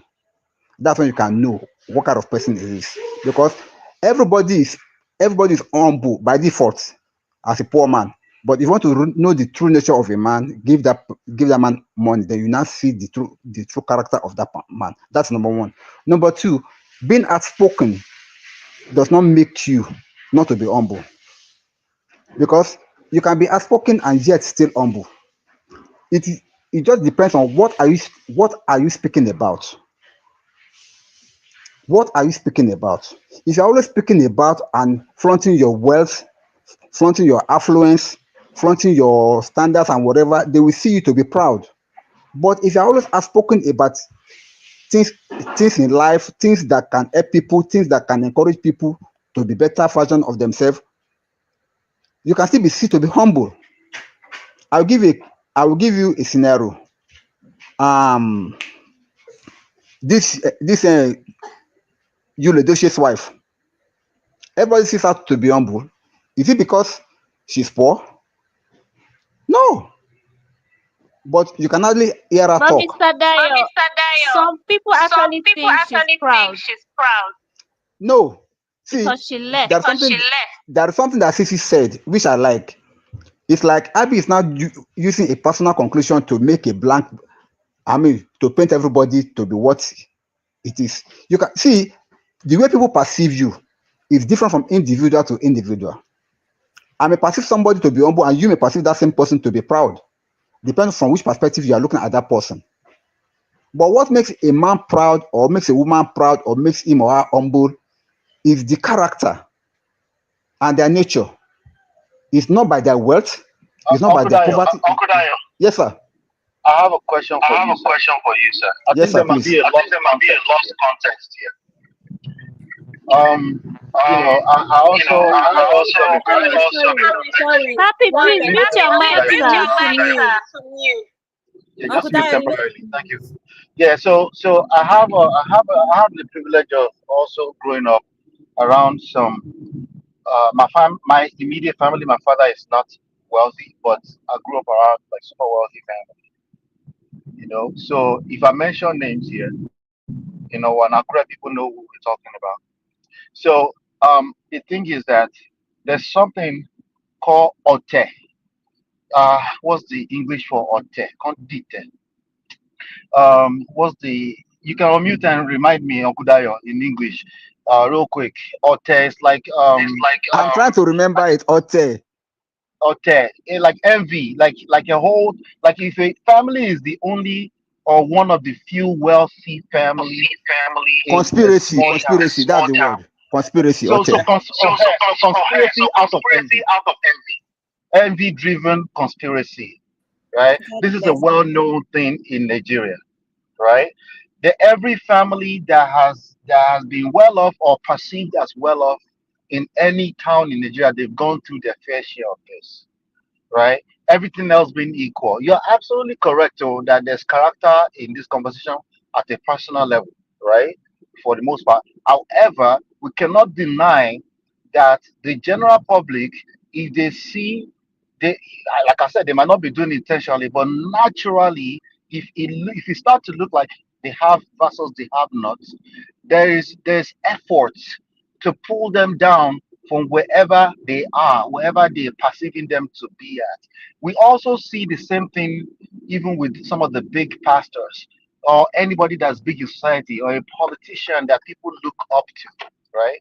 But at the very minimum, let's even say that's not the reality. At the very minimum, these families, they go through. So if you talk to anybody from the Awolowo family, anybody from the Abiola family, they would tell you their experience with this type of thing that we're talking about. Today we're talking about social media. Now, if your social media looks too posh, like your social media is about lifestyle, we cannot deny that there's somebody sitting on the side and having some very strong opinion about how humble they think you are. Do you understand what I'm saying? So I wanted to throw that to you, Uncle Dayo. Do you understand from that standpoint of view that yes, you're right, character, but not necessarily like people will look you up there, like example we're giving is like a Toke Makinwa, and they don't have to know anything about you. They will create an opinion based off of what they see on your page, and you can't tell them nothing. You can unmute, sir, if you get what I'm saying. Yes, sir. I heard you correctly, and I think I agree with you to some extent. But hearing you for some time now, I've been able to like understand by nature. People sometimes judges others not because they know them, but because they just want to have that conclusion about them, either positive or negative. Some people today, no matter what I say, that the Geo that most of us consider to be very, very humble person, no matter what that man does, they will still seem to be arrogant or proud. It's their nature. They just don't want to take it.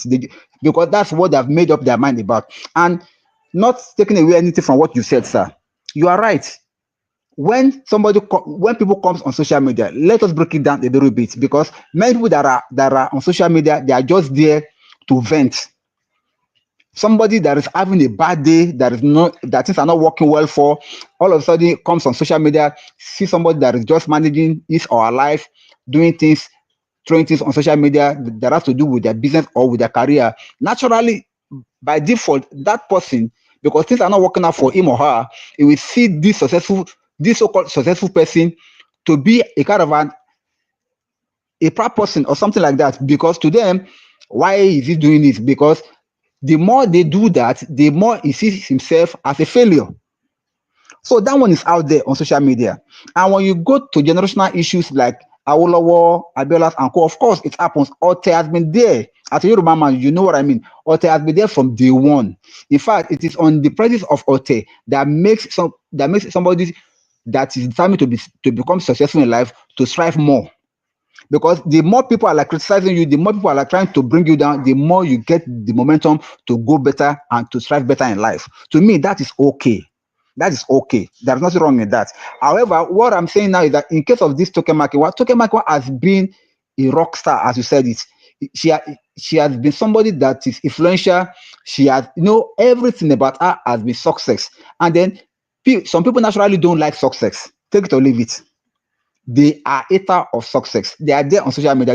From their comments, from their standpoint, you will know. And there are some people that they are like, no, this person is okay. She's just doing what she knows how to do best. We have mixed breeds on social media. Mixed breeds, the good, the bad, and the ugly. They are all there. But I would not like us to use this as kind of a general brush to paint everybody. Somebody like this Solomon Buchi now, he has came out clearly to show that he falls into that class of people that don't like successful women on social media. It's clear. Tagging them feminists, tagging them whatever because according to what my sister said, somebody like him may believe that somebody like Toke Makinwa should live a miserable life, never happy, never married, never having children. Maybe that's kind of life that he has in his mindset for her to live. But that is wickedness. Come on, everybody deserves to be happy. At least that's why I said earlier on that he's supposed to be happy for her, not bringing out the God angle as if she has done something wrong just to shade her. It is wrong. Thank you, sir. Wow, thank you so much, Mr. Dayo. Tosin is in the building and she's been here for a while. I think she wanted to say something. Tosin, can you hear me? The floor is yours. Your take on the issue. Hello. Good evening, fam. Sorry, I was a bit distracted. Good evening, everyone. Hi, Nobody's saying Tosin. anything. Welcome. Good evening. Hi, welcome. Okay. Good evening, though. I just want to bring a contrary perspective to this thing you've been saying. So I'm a Christian. I'm a rigid Christian. I grew up from a rigid Christian home too. So some of those things Buchi is saying, I understand where it's coming from. For me, I think we've been having a one-sided conversation about this. So I went back to watch that video, Solomon Bushi's video. Now, from my take home so far, I realized that Bushi is talking from the point of him thinking probably Toke Makinwa engaged in fornication. Maybe he never thought about IVF. So for him, I think he think Toke Makinwa engaged in fornication before having that getting pregnant. So I think that's the point he's coming from. From that video, from that what I saw so far, I don't think he thought about IVF stuff.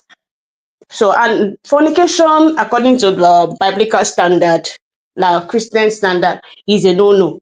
So that's why I've been trying to, let me even see someone who would come from this perspective, like come from this other side. This is our social media, so we all have contrary opinions to things, and we all see things from different perspective. I think that's what he just did wrongly. He didn't understand that there could be the issue of IVF. So that's just my own take.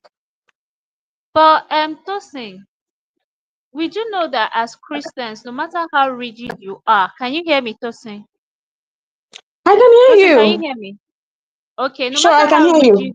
rigid you are as a Christian, you do know that you are not completely you're not a saint, and there's no Sure, way nobody is the same. that we don't sin. Yeah, so just because we sin differently doesn't make you better than anybody. Because what I I see Solomon doing here is judging her like, oh no, you shouldn't have gone this It was, route, it was and just, it was just, it was for me. It was just being insensitive to me. It was just yeah, being saying, insensitive. oh, don't give If the he's coming glory to from the God. perspective, if he's coming from the perspective of someone engaging in fornication, then he's right. He's saying the truth. Christianity has a standard. It's either you're a Christian or you're not. So don't come and be forming Christian and say, okay, I am engaging in this thing that is purely out of the biblical standard. It doesn't work that way. So that's just it. And I think you quoted a scripture that, what's that scripture you quoted the other Yeah, time? I said Abraham's righteousness like a filthy rag before God. I said that. Yes, so yes, yes, yes. And the same Bible said, should we continue in sin that grace may abound? So we should God not, in forbid. as much as we are not holy, all of us are striving towards righteousness. We should not continue in sin and be saying grace, grace, grace, grace, grace. What sort of Christianity are we preaching? Would you tell a Muslim to shift their own religious standard because of your own sentiments and because of your wokeism? So that's the point I'm coming from. I think he never thought So about the I'm so IVF sorry. aspect. CB, 1 second. Sorry, Tosi, I'm so confused. So the way this human being packages himself as such an intellectual, he's a writer. He talks about how he's even like ghost written for like big Nollywood stars and all of that stuff. Yeah, You I do don't like think him too. so I'm just Well, saying this that one. do you really think that he has not explored all these options? I mean, everybody knows about IVF in 2025. And even assuming that she even slept with somebody, fornicated, like you said, to get to this point. First of all, you did not watch the video because it's obvious Exactly. what happened. But let's even assume she fornicated. Please, what is Solomon's business? And again, let me tell you something. We did say that we have spoken about this on the backstage. Cece said what she said on the backstage, which Uncle Beno shared. I actually had a contrary opinion to Cece. How dare he share what I put in the backstage? Did he get my permission? Hey, Wait, we are have you we have hiding? Are you hiding? Are you we have hiding a on the wall, lawsuit on our Cece? What's hands. going on here? Did he get my permission to share We have what I a in the lawsuit on thoughts? our Are you hands. are you Please, are where are you the are you a lawyers? hiding lizard on the Good, wall? What's going on here? good, Very good random. afternoon, good evening, everyone. Sorry, Abby, please Hi, continue. Yes, I so just said, Cece. Sissy said Welcome. hey, basically, actually, let me now share what Sissy said.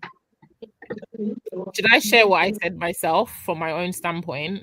Oh yeah, share it with No, us, I was Cece. trying to What's say going on? from Literally one from second. Tosi's Yeah, mouth. But I had yeah. an addition to Cece's points, basically agreeing What with is her the point point and now? also buttressing her point, Okay. right? Did Go ahead. everybody hear my point? So I What said is the point?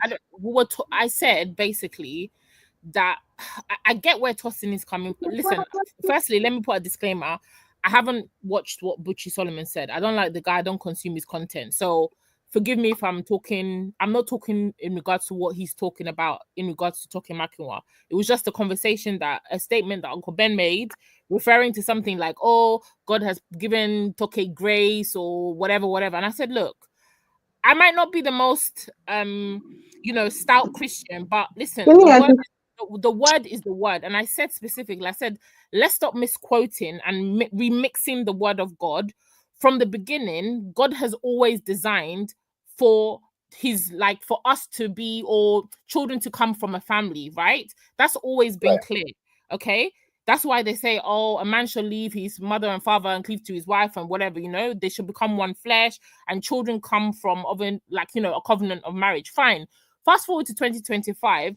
I said, even though people have gone and they're doing IVF, they're doing surrogacy on their own, all these different ways that people are having kids, that does not mean that God has given you his green light. No, I don't believe that that's true.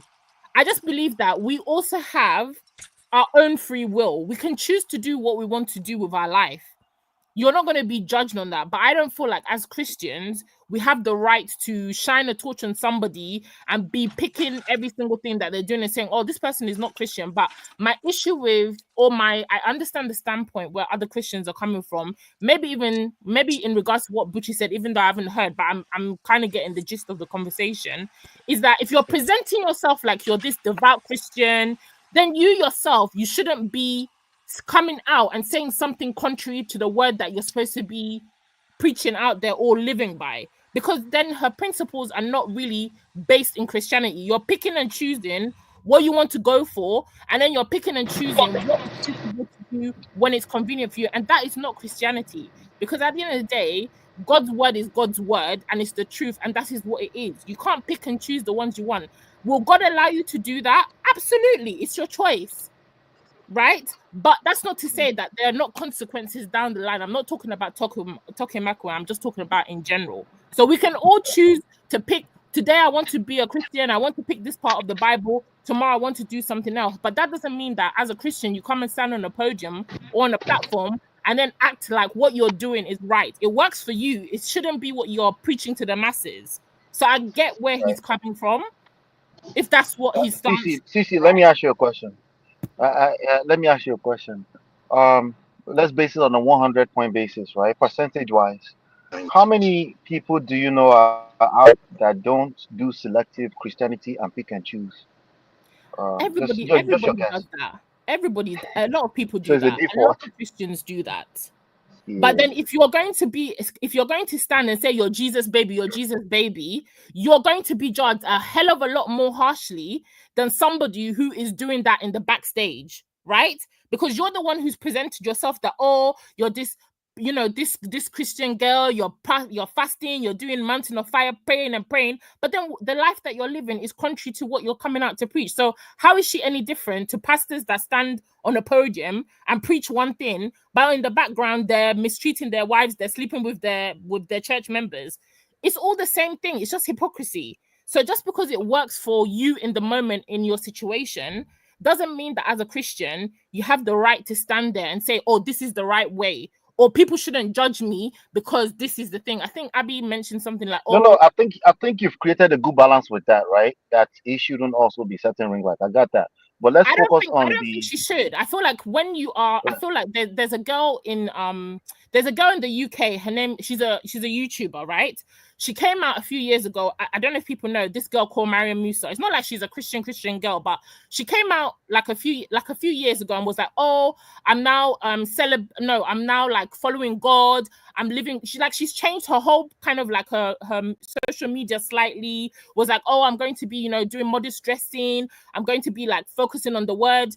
6 months later, this girl popped out with a whole baby bump, and people are like, hold on a second.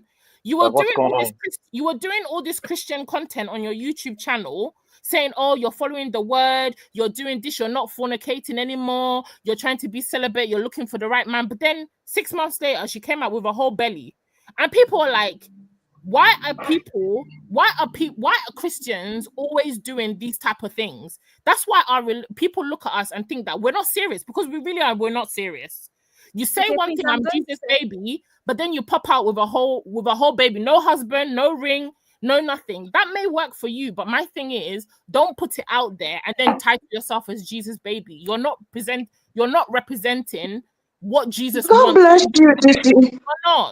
You're Sorry, not. I need to speak. My sentiments exactly. You're not a Christian. And people drag her. People This drag is not about believing in God. This is about professing to be a Christian. It's not about believing in God. Like Uncle Dio said. Yes, it is not about believing in God. This is about Christianity. And Christianity has a standard. Every religion has its own standard. You can't go out there and fornicate, then come back and tell us that this is I am a Jesus baby. Going against the scripture, going against what you claim to believe. I'm not talking about Toke Makinwa, please don't get me wrong. I'm just saying a lot of Christian girls or people that are coming out, I'm Jesus baby, I'm following the word. You're talking about the influencers in general. Sorry, just these influencers, they're coming out and living their life, and what they're presenting is contrary to what they're saying, which is wrong. I'm sorry, it's wrong. My thing is, do your Christianity and do it in the backstage. If you bring it to the forefront, please make sure that you are living You're gonna get righteously. judged. You're living righteously. Because if you say that you're a Christian woman, you're following the ways of God, that you've stopped doing this, you've stopped doing that, I don't expect to see you coming out without a ring. I don't expect you to be coming out without a husband and you're pregnant. It's not making sense. And that's the truth. And we should call it out because that's the truth. But that's like Mr. Dyer said, if you're a Christian and you claim to be a Christian, there are principles and standards that you yourself should be walking. I'm going to judge you harshly because you've presented yourself to be that Christian. If you're somebody who says, okay, I'm not really following the faith, I'm just an atheist or I'm living my life and I go and do that, I'm not going to judge you the same because you haven't presented yourself that you're following the principles of God. And if you're really following the principles of God, then the will of God is not for you to be out here unmarried with a baby in your belly. That's not the will of God for you. Is God going to strike you down dead? Absolutely not. Because at the end of the day, it's your right, it's your free will. But don't come on a podium and make it like it's the right thing to do. It's not. I'm sorry. Okay, so I'm going to address this from a thank content. you, I like that it's two-sided now. I think I like that the conversation is two-sided. Continue, Abby. I'm going to address this from a content creator standpoint, right? And I say this. Okay, so first of all, I am a Christian, and like I said in my submission in the beginning of the show, I said that one of the issues that I have with Christians is that they think we think our religion is superior. A lot of us are not Christian by choice. I have stayed Christian. Abby, sorry to interject you, Abby. If you pop out with the belly in 6 months, and we will judge you, just so you know. And honestly, personally, I probably would not share. But even if I did, everybody would be okay.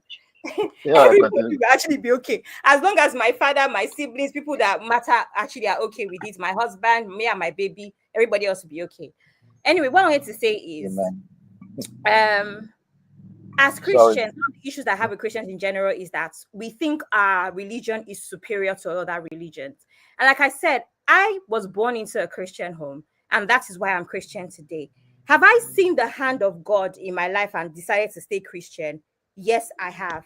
Meanwhile, there's no time I thought, oh, I want to convert to Islam. So a lot of times, like I said at some point in this live stream, a lot of us are Christian by force, not by choice. If you were Muslim, you would think that Islam is the one true religion as well. Most people, right? So let's get this straight. We've all been born into Christianity. Maybe some of us have had our own experiences or our own convictions, and we have stayed Christian, right? And continue to faith. Now, I want to say something about content, which is one of the reasons why I am no longer a content creator. I don't know if I'm going to pick it back up at some point, but the reason is because of the need for a lot of people to see you in different lights at different points of your life, depending on the sort of content that you create, right? If you create lifestyle content, you may be at a phase, because I know I've been at that phase. When my mom passed, I could not read my Bible, I could not pray, because I did not understand why God did that to me. That is most Christians. Most Christians will tell you that they've gone through that part of their life. So at that point, I could be creating lifestyle content and come and say something that is contrary to my beliefs as a Christian, just because I'm hurting. Just because that is what happens when you're a lifestyle content creator. People are going with you on the journey and your life changes. The same way we've seen her be a fashion babe, we've seen her be a media babe, we've seen her be a radio babe. Now we're about to see her a mom. That's what happens with the trajectory your trajectory of your life as a lifestyle content creator. People are going to keep seeing these changes in you here and there. Like I said before, when Sisi said what she said in backstage, I said, yes, I'm okay with that. That is actually what the Bible preaches. But in the same breath, the Bible still says, do not judge. In the same breath, the Bible still shows us that there are lots of kids that have been born into this unusual situations that are blessed and we're still God's chosen. So when we have these conversations as Christians, I think it's very important to have a balanced conversation so that we are not being judgmental. That is the issue that I have with a lot of Christians. Now it's a case of, oh, she knows that she's going to have backlash because that's her life. You're a content creator, so you're supposed to have backlash. But my own thing is, this is the one time that people could have been united and actually wished her well. What is so wrong with that? This one that is a Christian now, that is an example of a good Christian, Solomon Buchi, is the one that is actually putting her on the chopping board, and he's the one that is a Christian. Is that not a problem in itself? So, and that's the issue I have with Christianity. I always pick and choose. Bad behavior is not called out on certain aspects, but somebody that is saying that she's a Jesus baby, I'm a Jesus baby. I don't have any Sam anything on my own bio, but I'm a Jesus baby as well. I'm a Jesus baby and I can drink. I'm a Jesus baby and I can wear a bikini on a beach. Like, so many things can coexist depending on your relationship with God. But a lot of people expect someone to be Christian and just perfect. So because I'm Christian, I cannot show small breast. Some people, that's their relationship with God. That's the conviction that they have to be fully covered. Some people, the conviction of Christianity they have is that they have to have their natural hair. They cannot have weave. Some people, the conviction they have with God is that they cannot have a full face beat. So if we now start judging everybody based on our own standards, where do we go from here? Because I can judge every single person on this panel right now for one thing or the other. But I know that most of us here are Christian. So where do we go from here? And that's the issue. Someone cannot come and say she's a Jesus baby and wear a bodysuit that has share panels in it. Someone cannot say she's a Jesus baby and be, that's the problem. You guys think that so many things cannot coexist, and I have a problem with that. She's a Jesus baby and she's 40 years old. Having a relationship comes with a lot of variables that she could not achieve. So she decided, you know what, there's no time on my side. I want a baby. So now all of a sudden, she's not a Jesus baby, or she has to erase all of those contents from our minds about being a Jesus baby. She's a Jesus baby that wanted a baby and she got a baby. She's a Jesus baby that wanted a baby and she got a baby through science that is also approved by God. So I don't like you are just choosing and picking, and I don't think that is fair. For me, I'm not coming from that standpoint at all. Like I said, everybody can do what they want to do. At the end of the day, it's your life. But my issue is when Christians make excuses to excuse bad behavior and then say, oh, we shouldn't judge. Yes, we should judge. There's a level, just like there's a standard that you have as a Christian. What differentiates me? And let's say, what differentiates? How would you be able to know that somebody is a Christian? If there's two people that are the same, by their professing of follow of Christ, that's how they just have to profess. You just have to profess that Christ is their Lord and Savior. That's it. So there's nothing in your character. There's nothing in the way that you move. There's nothing in the way that you speak. There's nothing in the way that you. It's just professing that I'm a Christian. That's it. So we should just know you just have to profess. That's it.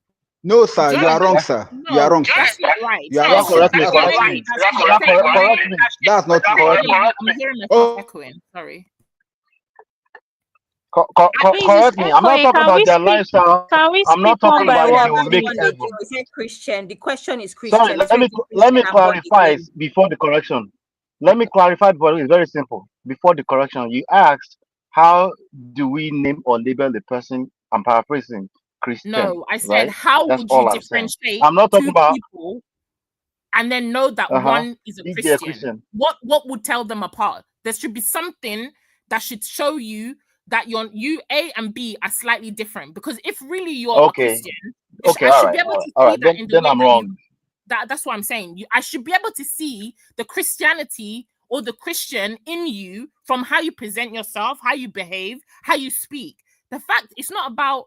Okay, then let me throw it as a question. Then for you, Sisi, for you and Uncle Dayo, let me throw it as a question for you. Then, right? How do we? What is it that? What is the qualification to be called a Christian? I'm not talking about they're living as a Christian or to know the difference. You're right about the way you put it, but for us to accept that a person is a Christian, what qualifies them? To us as Christians. Let me answer that, please. Let me answer that, please. Okay. Please, there's something about this, okay? In Antioch, when Christians were first of all called Christian, what did the people see? They see them as Christ-like. That's why they are called Christian. Christian means, oh, these people looks like Christ. They are behaving like Christ. They are talking like Christ. That's why they call them Christians. Christ himself does not call his followers, I mean, he doesn't call them Christian. It is the people that see the way they are behaving and the way they are conversing and the way they are communicating, that's who call them Christian. So the qualification for you to become a Christian is that you must be like Christ in everything, in appearance, in talk, and in your actions. So once you can see that standard, then you know. Then how do you know the standard of Christ? It is there in the Bible. Every life of Christ was stated in the Bible for us to know who he is, how he is, and what he is. So if you want to say you are a Christian, judge yourself by the standard of Christ. Are you behaving like Christ? Are you appearing like Christ? Are you talking like Christ? That's how you know. Now coming back to the issue of Sorry, Uncle Dayo, before you move too fast. Sorry, Uncle Dayo, before you move too fast. What do they qualify for the moment they profess Jesus as their Lord and Savior? That's what I'm saying. Sorry.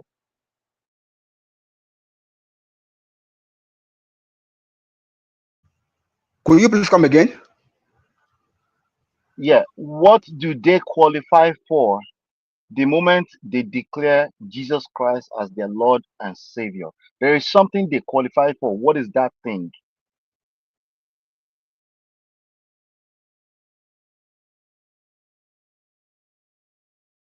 Mr. Dio.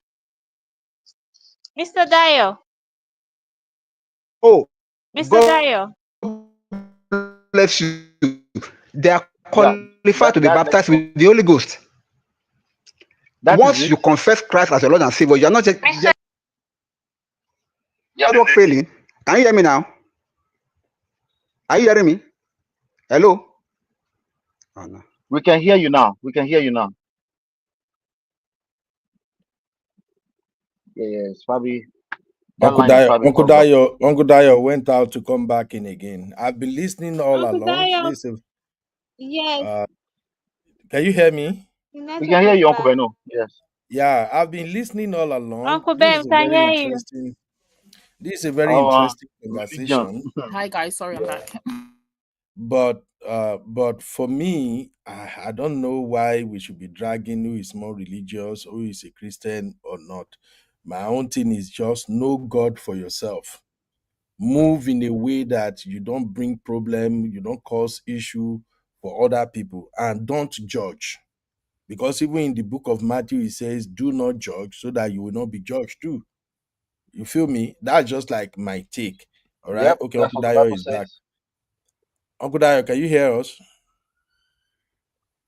Okay, I think Uncle Dayo is still getting himself back into the studio. However, I wanted to show something real quick since we're talking about Toke Makinwa. Who remember when Toke Makinwa said this? It's hard. Okay, I would think it. I won't like Lampake. Let me break it down. Forget the cameras. This point in my life, if I have the opportunity to marry as the third or fourth or fifth wife. Oh, you're playing video. Okay. Hard. Okay, I would think it. I won't like. Okay. So I believe everybody heard that, right? That No, is please video of repeat it. Toke We didn't hear Makinwa. it, so repeat it. Okay, yeah. The fourth or fifth wife. It's hard. Okay, I would think it. I won't like Lampake. Let me break it down. Forget the cameras. This point in my life, if I have the opportunity to marry a second or third or fourth or fifth wife. It's hard. Okay, I would think it. I won't like. You heard it, MOP? As she will be a second, third wife, right? Something like that, right? She said at this point in her If she life, has if the she had the opportunity. opportunity to be the second, Yeah, I third, remember or that. even fifth wife, she would take it. I remember that. Yes, I remember that. Okay. Now, Yeah. is that big Jesus baby talking or not? I'm so that is Jesus, baby. That's what they sound like, Uncle Beno. Are we really going to take that statement seriously? That sounds like a joke. That's banter now. That's banter. I watched it. I don't think she was Uncle joking. Ben, No. she's a content creator This is now. Why are banter we now. Come judging on now. her? Why are we doing Come this? That thing is on. banter. It's not real, please. I don't. I'm sorry. I'm not taking Not that as a real joke. now. But even if it was, First of all, she will not. First of all, she will not be doing anything wrong if she did that. If She you wouldn't be watch doing anything her wrong. regularly, you will know that she has all these sort of weird stands that she laughs at. Is a joke. She always has these funny things all the time.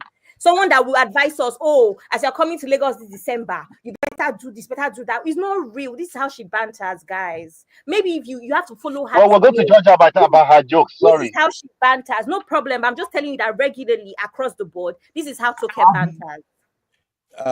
Abby, we disagree with you. I Whatever agree you with put out Abby there, or You Uncle don't watch her Beno. enough. You don't watch her just enough. wait Uncle Beno, now. If you it's like, follow Talk, I know certain things that you say now since I've been watching you and I watch you regularly. There's certain things I know not to take seriously. We know that is how you banter. Everybody has their thing. Toke does this every single time in all of her videos. She always has this extreme thank you, Abby. relationship statements that she makes, and then she laughs about it, and everybody knows that it's extreme. Everybody knows it's banter. That is Okay. not But banter. I That think is many of them you are. creating. I think many of them are justifying certain. I think that's what CC was speaking to.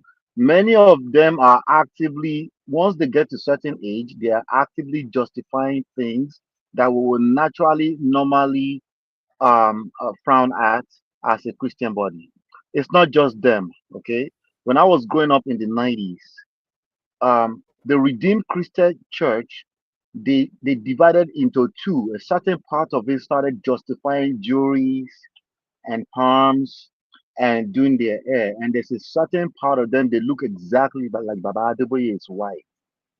It's not new that they are starting to justify and bending the rules, just so you know.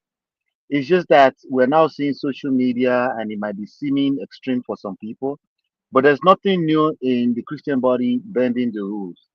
I go to CSC today, CSC, Christ Apostolic Church, Babalola's CSC, Abiara. I also went to CSC briefly with my parents when I was my teenage years. They don't look alike. I just want you all to know that this is not a new behavior exactly. Continue. Okay. Abby, I have a question for you. You watch this girl, right? Okay, not girl, this woman, because she's married now. Ife, She's you very watch cute. her, right? I don't watch Ife. I don't like her. Okay. Ha! Yes. When Ife came out and said, oh, I'm okay, nothing's wrong with me. I can carry a baby to term, but I'm still not going to do it. I'm going to pay somebody to carry my baby. Is she joking or she just throwing banter? I'm Uncle Ben, asking you, and Uncle Beno, that is a very, very unfair, disingenuous comparison. That is a how very disingenuous are they comparison. not? Is she not doing Because the same thing Toke is no, doing? she is not. Toke's choice is between her. This statement that Toke made is not harmful.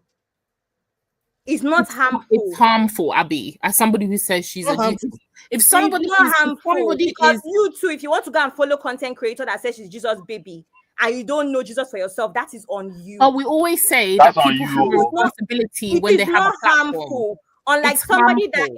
is someone that is Nigerian, that is most like, we know that statement, she's most likely going to actually end up doing surrogacy in Nigeria, knowing the dangers, in comparison to someone on a podcast where people are laughing and relaxed, saying, I don't mind being a third, fourth, fifth, or sixth husband. So since when? No, now once now start saying we have a problem with polygamy.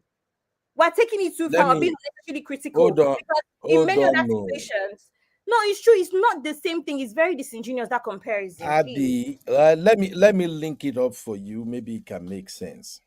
Now, for anybody who can read behavioral patterns, if you look at this statement by Toke Makinwa and how she ended up being pregnant with the IVF choice, you will know that there is a desperation in what she's doing.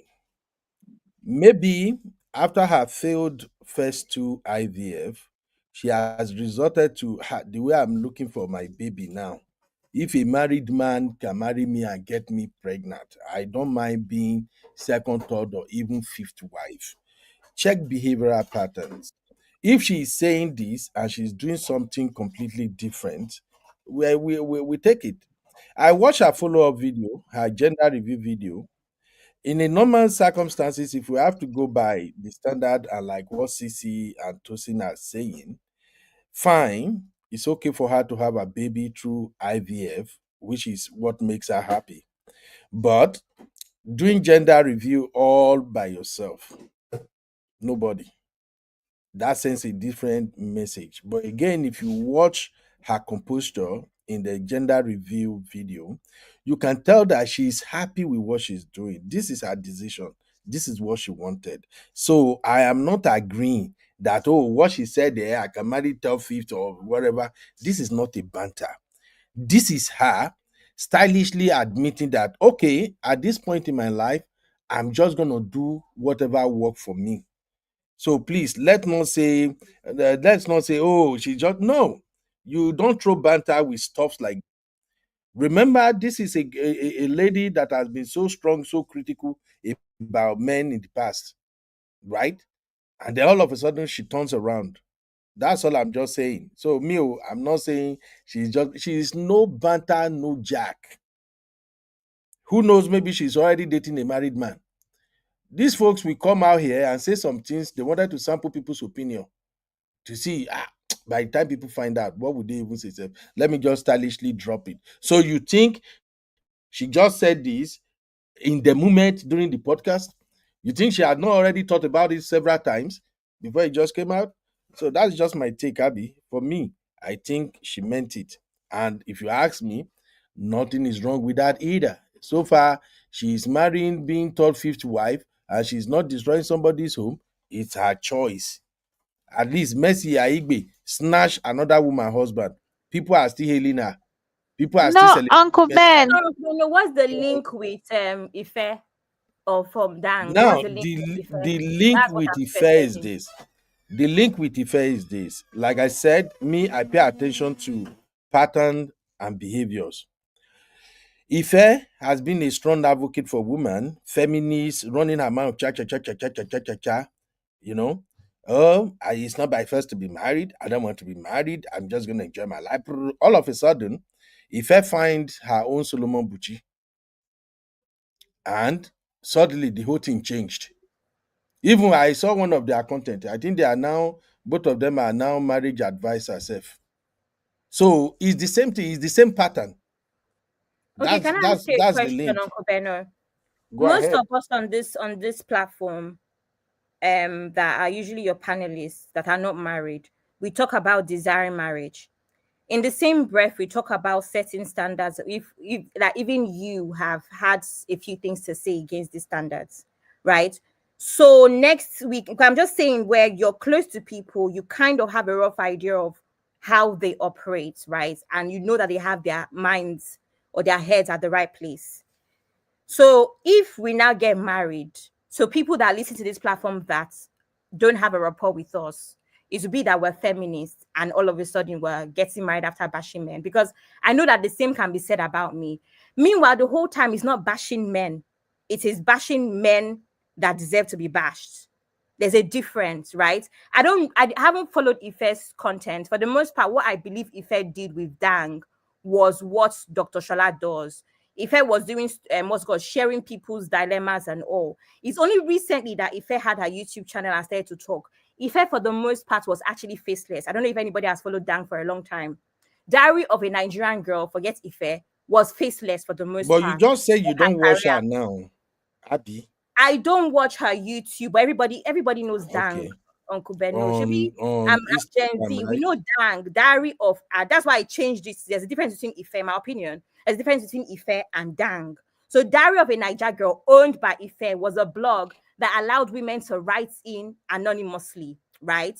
And then she will post it just like what Dr. Shola does. That's what she was doing for the most part of her career before she now started showing her face and now came on YouTube and started the whole podcast thing, right?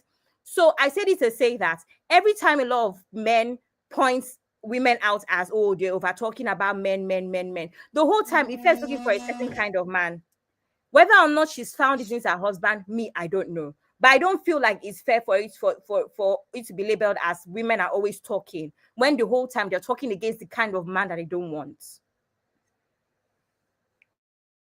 Okay. So Ife and Toke, are you putting them in the same category or not? I am not. Okay, thank you. Now, where is Sisi? Sisi don't run go. Because I know I'm here. Sissy, I'm here. my I'm Sissy, here. all of a sudden, Sissy has become Jesus baby today. I'm not Sissy has I'm been not quoting professing to be a Bible. Jesus baby. I read my Bible, I study my words, and I know God for myself. That is what I can say. I don't come on public platforms and say I'm a Christian with my full chest. I don't proclaim that because I know on a daily basis I'm not living, because I know myself, the conviction I have. I'm not doing everything as a Christian should. So I'm not a fool to allow people to say, "Oh, Cece, you said you're Jesus baby, big God, small girl, you're living that life." And then on the side, I'm with a man who is divorced. I have kids outside of wedlock. I'm sleeping with this man. I'm fornicating. I'm not doing that. The problem is I'm being true to myself and the Okay. Christianity that I believe. Other people like Okay. Toke are not doing that. They're sitting on a podium saying, "I'm Jesus, baby, I'm Jesus," or other people are coming out and saying, "I'm a Christian, I'm stopped, I'm celibate, I'm not fornicating," and then you're coming out with a baby. You're coming out with no. This is what I'm saying. So I'm saying, if you want to project yourself to be this staunch Christian, please make sure that you're living the principles of a Christian when you come out publicly. That way, Okay. nobody will drag you. That's all I'm saying. If you don't Okay. want to do that, don't project yourself that you're that for people to critique and drag you. That's all. Okay. I have a question for you. I know Dr. Adama is in the building, but real quick before we give the floor to Dr. Adama, here is my question for you, Cece. Do you support IVF? Absolutely. Okay, cool. If somebody did IVF and she's giving testimony and giving glory to God for her IVF, do you have problem with that? I would have problem with that because I don't think it's not a God thing. The testimony is you went to do IVF. Okay, If you want how do if you you want to support say you IVF? can't, I Hold wouldn't on, want no, Sissy. yeah, go on, How sorry. do you support IVF, and in the same sentence uh you don't think it's the right thing to do as a Christian, and in the I've never said Bible? that. Okay, I've how never did you said say that. it? I've never said. You say, I'm okay, not. you say you don't think I've it's the right never thing to do. said doing IVF and being a Christian is the wrong thing to do. I've never said that. So please don't misquote me. I've never ever Okay. said that. I Okay, said because we're not even talking about IVF. We're just talking about people that present themselves a certain way, but then they act and do things that are not really what is the principle. I said the fact that you've gone and had a baby outside of the kind of the picture that God would want for us, because you said, "Oh, okay. God has given favor to Toke," and I said, "Uncle I Ben," think and then you used even robbers pray to God, and I said, "Look, let's stop switching and changing." I said, "There's a certain design that God planned for us. It's like you have kids. There's certain things that you want your children to do. Will your kids do those things? Probably not.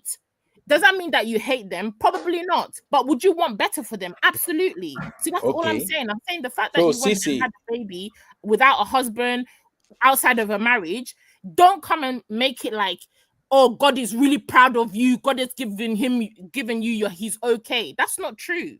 Is God condemning you? Absolutely not. Because at the end of the day, it's your free will. So I've never said IVF okay. is bad. IVF is bad as a Christian. I've No, never no, no, said. no. You are not saying it's bad, but you are just saying for a Christian, you don't think it's the right way it should be done, especially when there is no husband in the picture, right? I think especially that's what you're we saying. assume that there's a fornication connected to the pregnancy. Okay. Please, Uncle Ben, I have Now, a question for CB, and No, I'm no, no, actually no, going no, to no, no. invite just I don't hold on. understand. Hold on, I, hold on. Please, maybe I'm getting confused here.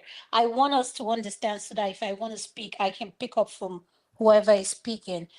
It's Is the me, Cece. question that CC is against someone who is not married and going for an IVF? Like, Is I it want your to her? understand, what No, does that I'm have? not. What Is does it that your have to her? do with religion? What Maybe I'm does it's that not. IVF?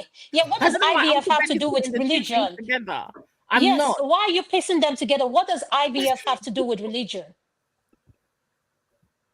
I want to understand, Uncle Ben. Could you Uncle Ben explain is it? not tying the two sorry, together. Dr. That's not Dama, what I one said. second. I have a question that's actually going to put things in perspective.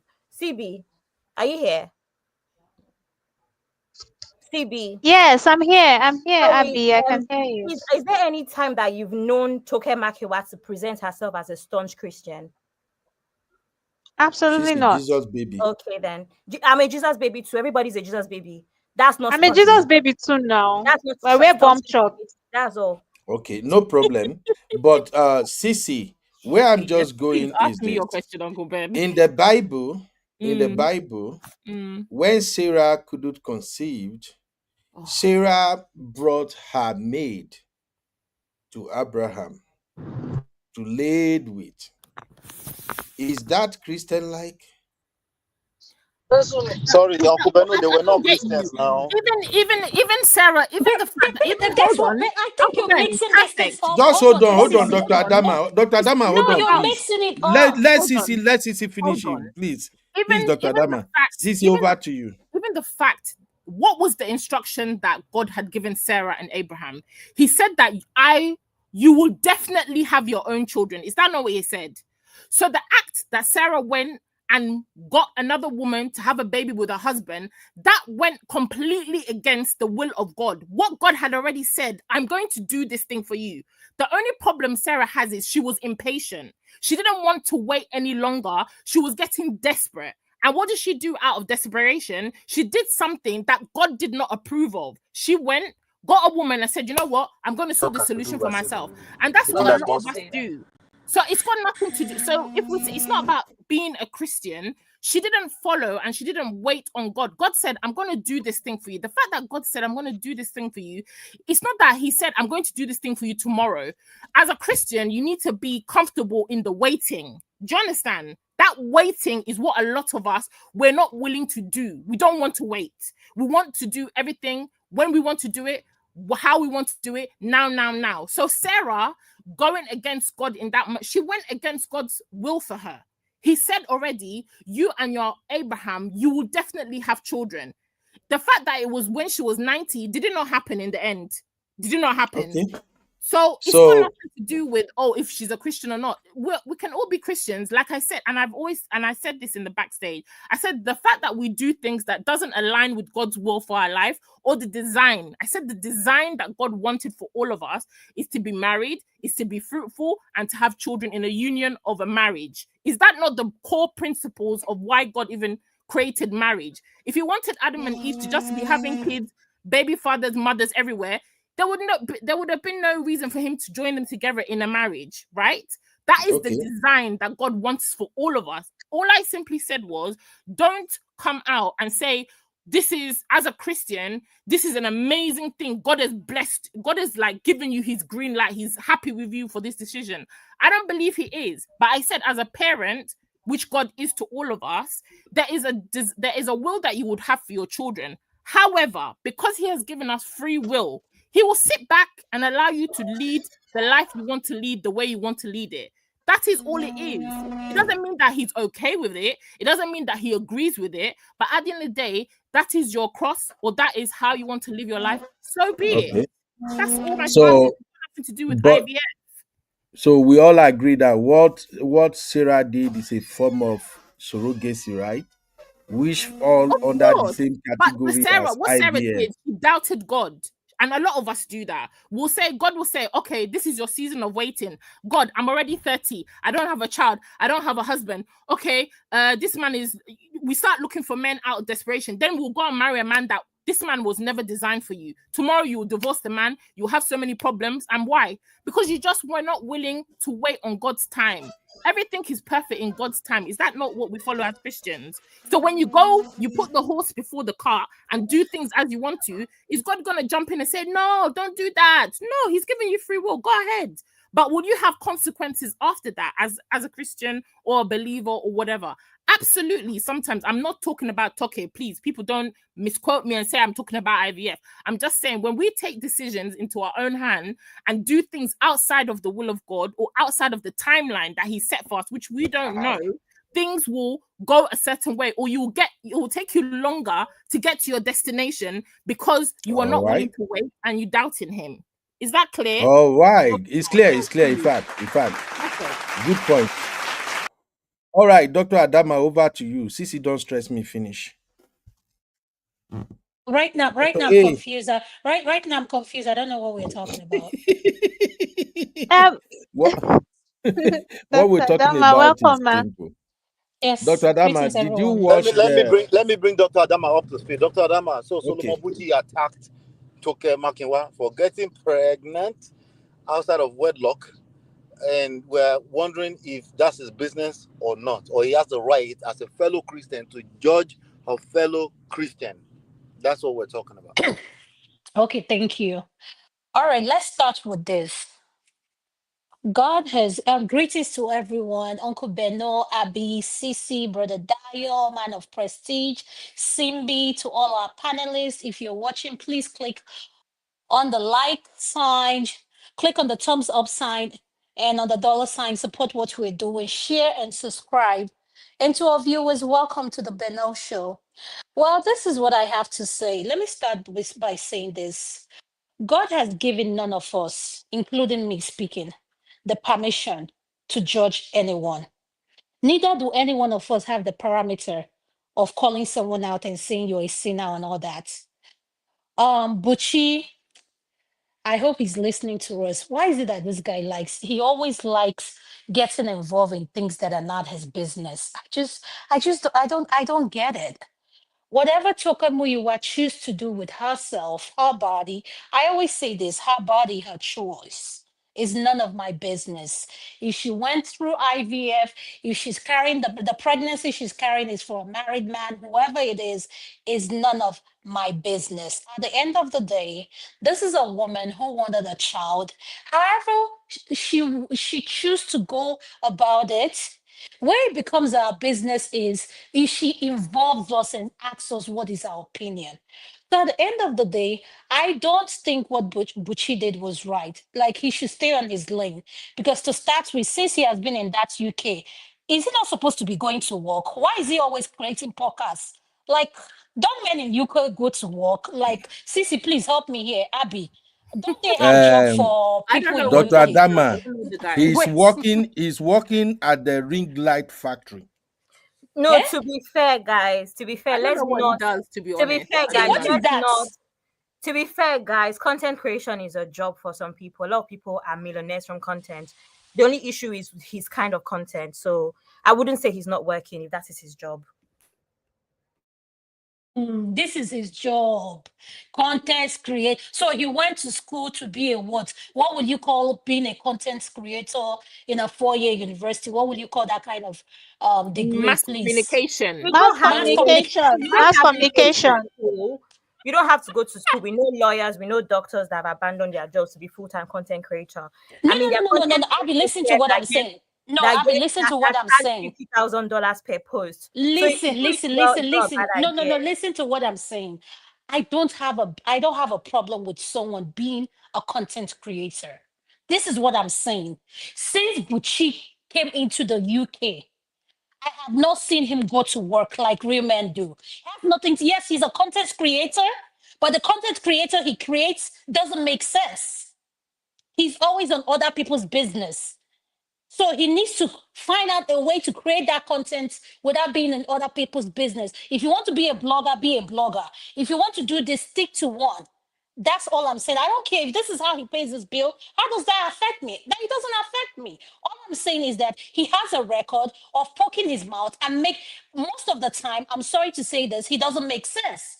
Because telling Toke Makinwa as a woman, as a Christian, out of wedlock, out of this, how many married men out of wedlock still cheat on their wife? They are married and they are still having affair. Is that Christian like? Let's say it the way it is. How many married women still go outside and cheat on their husband? So if you want to stand here and start going through the rules of being a Christian, a lot of us are here, including me. I'm not living my life like I should be as a Christian. But do I go to church? Yes, I go to church.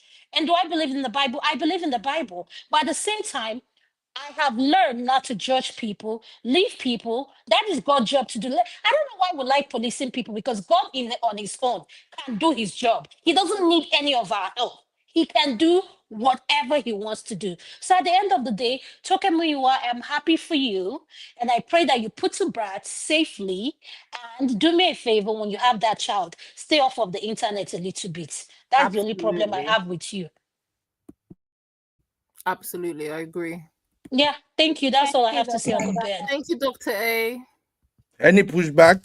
Man of prestige. Sir. Any pushback? No, no, she's already scattered the table. I was disagreeing with everything. But Uncle Ben, no, I just want to quickly say that even people that are saying, "Oh, I'm a rigid Christian," and all of that, at the end of the day, nobody is ticking all the boxes. We are not all doing what the Bible says we should do. So I think we we shouldn't judge her. Beg, let her live. She's not a teenager, for Christ's sake. I mean, She's a full grown woman. She's in her 40s. I still think Jesus defenders are very funny people. I called it a different name earlier about be nice now. Jesus defenders are very funny people because at the end of the day, we all pick and choose and select, and you can look at the trajectory of Christianity up to now. Everybody just do whatever they like. Every single one of us, we're doing whatever we like. That doesn't mean we should continue to do it. Oh, that's not what I'm saying. But in this case, I think this falls in the category of a person's personal choice. And Uncle Beno, maybe you can help me translate to English. I put it in the chat, but nobody's helping me. Kimbere lowo arugbo imbolo ti gbonyuwa. That's a Yoruba proverb. So We know the ask old woman I where you understand go what find you just Bele. said, though. Where an older person went and get the pregnancy from. Dr. Adama, you are a gem. Thank you. Say it again. Say it again. So Say it again. Where an old person, you don't ask an older person, where did you go get your pregnancy from? Like, who got you pregnant? Thank you. There's a lot of wisdom in that. Maybe just calm down when it comes to this kind of stuff. We're going to see a lot more weird stuff. Technology, a lot of people are going to have dolls, AI dolls in their house. And that's going to be their companion. What are we going to do when that happens? I yield. And those dolls are so beautiful. Those dolls, they come with Uncle figure Bernard, can I eight. say something? Can I say something? The question I think we need to be asking here, why do you think people are dragging Toke Makinwa? Why? Is it because her lifestyle? Is it because she's a body that act like she doesn't need a man? Like, why is she being the topic? Like, why is she being talked about? Is it how she comes across like someone that doesn't need a man for anything? Like, I just want us to understand. And why I'm saying that is, join me tonight at my show at 8 p.m. This is part of what we're going to be talking about. Women who earn all this money, and I don't need a man, I can do it all by myself. So this is the question I want to ask. Why are we talking about Toke Makinwa? Like, why? Is it what is it about her? Is it because she earns a lot? Or is it because she's an alpha female? I'll say that. She can afford any, like, why? What is the problem with her Dr. lifestyle? Dama, let me explain the reason. First of all, I don't know why everybody has allowed Dr. Dama say Toke Makinwa. Her name is Toke Makinwa. We're just respecting her. Toke Dama is Makinwa. I don't want to be correcting my elders. I'm making her look silly. Anyway, so I explained it earlier in the chat that I think there's a kind of like a superiority complex. They feel like because there's a lot of rumors about how Toke got this importance or got this wealth and this recognition, which is basically there was lots of rumors about how she did runs, she did this, she did that. Even I remember, I never forget how she went to Dubai for one of the government summits that we had, and people were like, she's not qualified. It must have been one of her sugar daddies in the governments that put her there. So there's that perception of her, allegedly, that she did not get her money through hard work, but more by sleeping her way up. So I think Nigerians have made their minds up that people like her are supposed to be supposed to be miserable for the rest of their lives. They're not meant to get anything good because after all, they've gotten what they have by frolicking with politicians that everybody hates and all of that stuff. So they don't believe that it's hard work that has paid. So as far as they're concerned, when you have that sort of life, you're supposed to end up miserable. Dr. Dama, I don't know if you remember me speaking about the Agbafians people to you. He's one of the people that pushed that sort of narrative that against women like Toke on the internet as well. He's very, very interested in topics like that. topics that would make it seem like women don't work hard for their money or for their positions, and all they need to do is basically open their legs to get what they want. So that's the major reason why they don't like her. They don't think she's earned anything that she has, allegedly. Thank Abby, you for taking Abby, the time to explain. Abby, Thank you so much. I have a pushback. I'm sorry. Yeah. Una no go let me concentrate on something else. This conversation, it ginger me somehow. Abby, Yeah, let Uncle me Ben. let me pull a statistics out of my butt. In Nigeria, in Nigeria, 90% of your female celebrities they are into runs. No problem. I don't know. Toke I was Makinwa is not an exception. She wasn't okay. married. Yes, she wasn't married. She can live Uncle her Ben, life. but you don't Where have did proof. you? No, I think What he's are you trying to saying? say that I can't say that's the reason that she's hated, but that's the reason. I have to go, guys. Okay, Abby. Before See you you later. go, you go make me the quote statistics now. The No, point I is agree this. with you, but I'm just saying that every time you go to her mentions, this is the reason, this is the issue they have with her. I know there's some people in Okay. life, that's how life is. Some people are just liked, some people are not liked. Toke happened to be one of those people. There's nothing particularly that she's done that other people haven't done. Some people, her colleagues as well in the same industry, like they say, they Okay. wouldn't Let drag them. me. Some people are Let, more liked than others, and some people are hated more than others. And Toke just do you, happens to be one of them. can I quickly ask you something before you run away? Yeah, go ahead. Why do you think some people don't like her? Everybody cannot like you in the first place anyway. I've said I that don't multiple times. know, but I think big part of it is one of those things where when you live in a glass house, it's better to just not throw stones. So I think that's one of the issues. Now Yeah, you're talking. Turkey tends to throw a lot Now of you're stones. talking because I can And give you like another I've said this example right now. before. I've said this before. We've reached Nigerians as well. A politician's child, just shut up. Like I've said this before in previous live streams. You know that your father is currently not liked in the country. There's no point in you being on the internet chatting all the time. It's better to just be private. So I think one of the things is that she particularly also throws stones from a glass house. So yeah. Anyway, I have to go. Bye. Okay, yeah. Thank you for your time, my dear. I appreciate you. So Bye, the Abby. thing is this. Many Bye, of these Abby. ladies in Nigeria, many of the ladies in the entertainment industry in Nigeria, they are doing runs. Make una no lie to us. All those BB girls, BB car, everything. Which hustle they hustle when they take by all of them. Let's call it what it is. They do runs. But if you are doing your runs and you are not throwing it at people's faces, I think most time people will just look at you and just mind their business. Take Genevieve, for instance. There was a rumor one time that Genevieve was dating vice president, allegedly. It was circulating that time. Hey, they vice president. Till today, Genevieve did not say shit about it. I saw her picture recently now where she took all those pictures, whether they go Dubai or somewhere, sit down for boat take. They show backside, show figure, show everything. It doesn't even trend.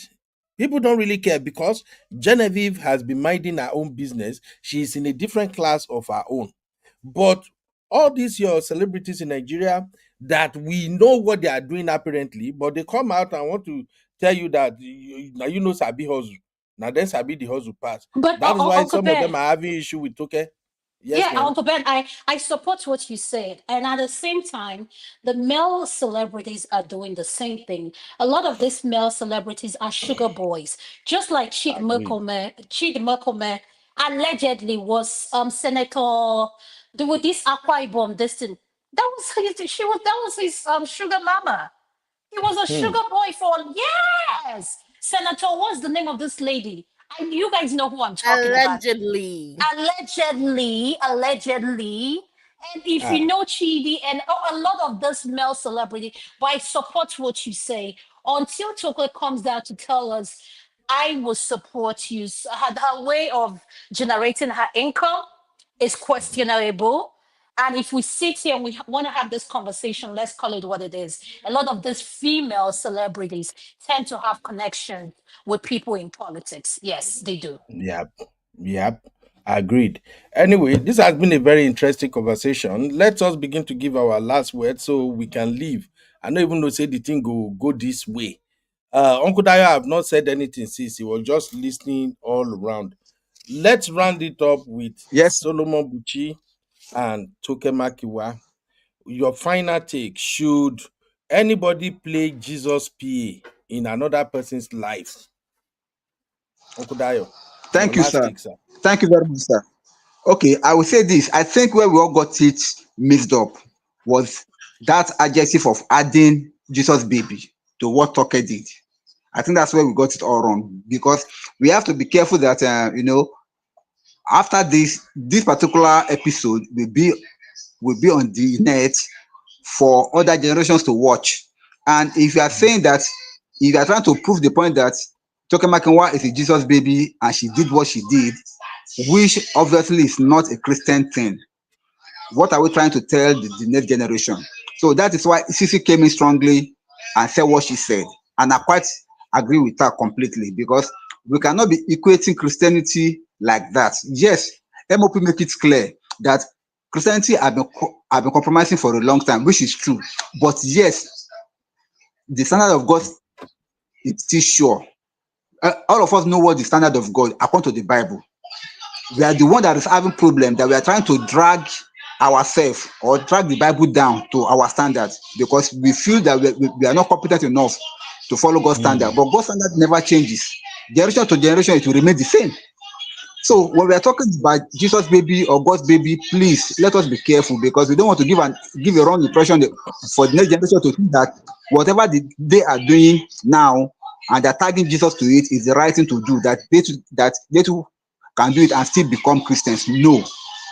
Because as it is now, I must tell you this, sir. Even now, as a Christian, every religion have their standard. Islam have their standard. You cannot see a Muslim woman dressing uncovered. It's not done anywhere, because by their religion they are supposed to be covered. Even Christianity too, but because of the freedom in Christianity, we have taken it to a new level. And that freedom is what is really making Christian to become a thing of a drag by any other religion, because we don't even know the standard anymore. This one will say, no, I'm a Christian, but I am working with my own cleavages outside there. And that has nothing to do with my being a Jesus baby. It's a lie. I will know it. I like what Dr. Adama said, that everybody knows the standard, but not everybody is living up to that standard, which is true. We all know that. Even me, I'm not living up to that standard, but yes, we are all aspiring to live up to that standard. But that does not mean that we should not be portraying our life as if yes, we are trying standing with God. No. So let's not get that one twisted. Now, lastly, about this Bushi thing, nobody has the right to be judging another person like that. If you must do that, you must be able to do it. You must be able to do it with your full chest and accept that you yourself, you are just aspiring to become better. But what he did was wrong. He has no right to judge Toke Makinwa like that. But the most fundamental thing is that if Toke Makinwa has done IVF in a marriage, it is Christian. That is, she is married and she and her husband goes ahead and do IVF within the marriage. It is Christian.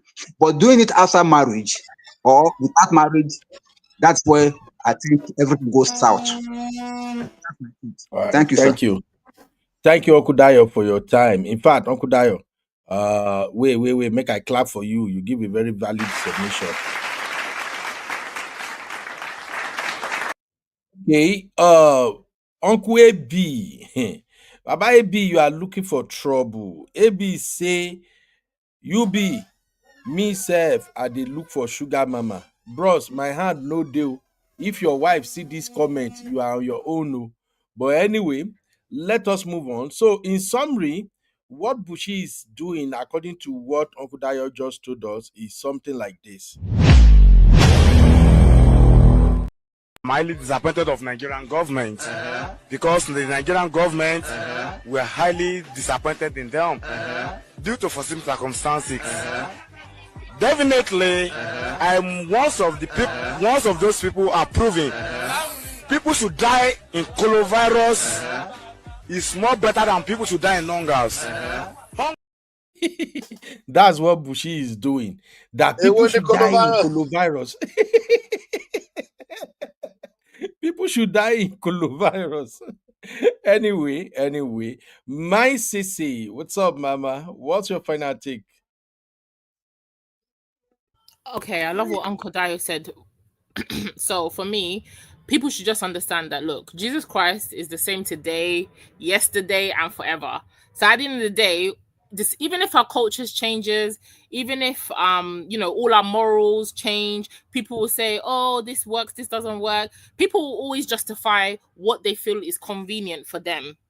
Okay, but the truth is there is a standard that God has for all of us. There's a design for all of our lives, and if you claim that you are Christian, then you should understand those key underlying principles and try to emulate them as much as you can. Anything against that is going against what those principles are. So then, to me personally, you can't really come out with your full chest and say I'm a Christian. That's just my own take of that, what you will do with that, what you will use it, abuse it, but that's just my word. Thank you. Sissy, you always bring in trouble. Now, do you believe in forgiveness? Can somebody do something that is not right before God and pray for forgiveness even before they do it? Of course. Okay, all right. I agree with you now. Thank you, Cece, for bringing a different perspective to the conversation, and I think you deserve a huge clap too. Yeah, that is Cece, the Gbasbo sister of mine. And Marriott and D, I saw what you are doing since. So anytime I want to talk about you, another Gbasbo good happen. D and Sister Marriott, literally, D, Marriott, and Ashley, they hijacked the comment section today. They are doing Jesus baby in the comment. That's a good one, Cece. Thank you very much. All right, I think it's just me and uh, can everybody hear me? Okay. Oh, Can that hear is you, my sir. phone. All right, It's yeah, me, that is my phone. CB. I Yeah, I know. I saw my phone in the background. So thank you everybody for your contribution. Simbi, what's your final take too? Buchi versus Um, Toke Makinwa, Jesus baby versus Jesus PA. Buchi should shut the hell up because the Bible says the man is the head and he's clearly not the head in his household. And then these so-called men of God that come out and appear to be like saints, we don't judge them harshly because we are not seeing what they do behind closed doors. But we are here judging Toke harshly because she had a child out of wedlock. We've forgotten that we all make mistakes and nobody is perfect. And no matter how rigid you are as a Christian, you are not ticking all the boxes. That's just a fact. Nobody is doing everything the Bible is saying we should do. So I think Buchi should just mind his business. Thank you, sir. Thank you, my dear. Thank you. Hey, my D, love you too, Mama. Even though you did try to trigger me, but I carry my shoe, run. B Palmer, you came late. You are buying everybody NSC today. Mr. AB say, you be allegedly. No, you already said you want sugar mama. I'm calling my sister to report you so that when they hold your neck, I go say me, I know they evolve. Oh. I know they look for sugar mama. Oh. The only sugar mama I wanted is Alakija. And people are telling me that my hand cannot touch her. So I accepted my face. So I am loving Alakija from afar. So Okwebi, you are on your own. When I report you to my sister, I would not go add allegedly. You are actively looking for sugar mama. Just because Dia Marriott also confirmed that Chidi Mukemi is doing something. Me, I don't know, but I just know say really those guys in the movie industry, those guys that they cut corner like say tomorrow no day. MOP in the building, Baba. Help us wrap this up with your final takes. Thank you. Hey, can you hear me? Yes, sir. I can hear you. Thank you, Jare Baba. Yeah. So this thing, right? Let me just first of all say shout out to Simbi, but this is not a mistake. Okay, let's be clear about that one. This one is not a mistake. And also, but whenever we say Jesus baby, please, that's not the same thing as Christianity. It's just it, it just means Jesus body. That's all. That's all. And I think people are allowed to follow Christ how they deem fit. We've been doing that. We were born into them doing that way. I can't tell you how many transitions I've seen in the body of Christ since me. that have been self-aware of my existence, you know.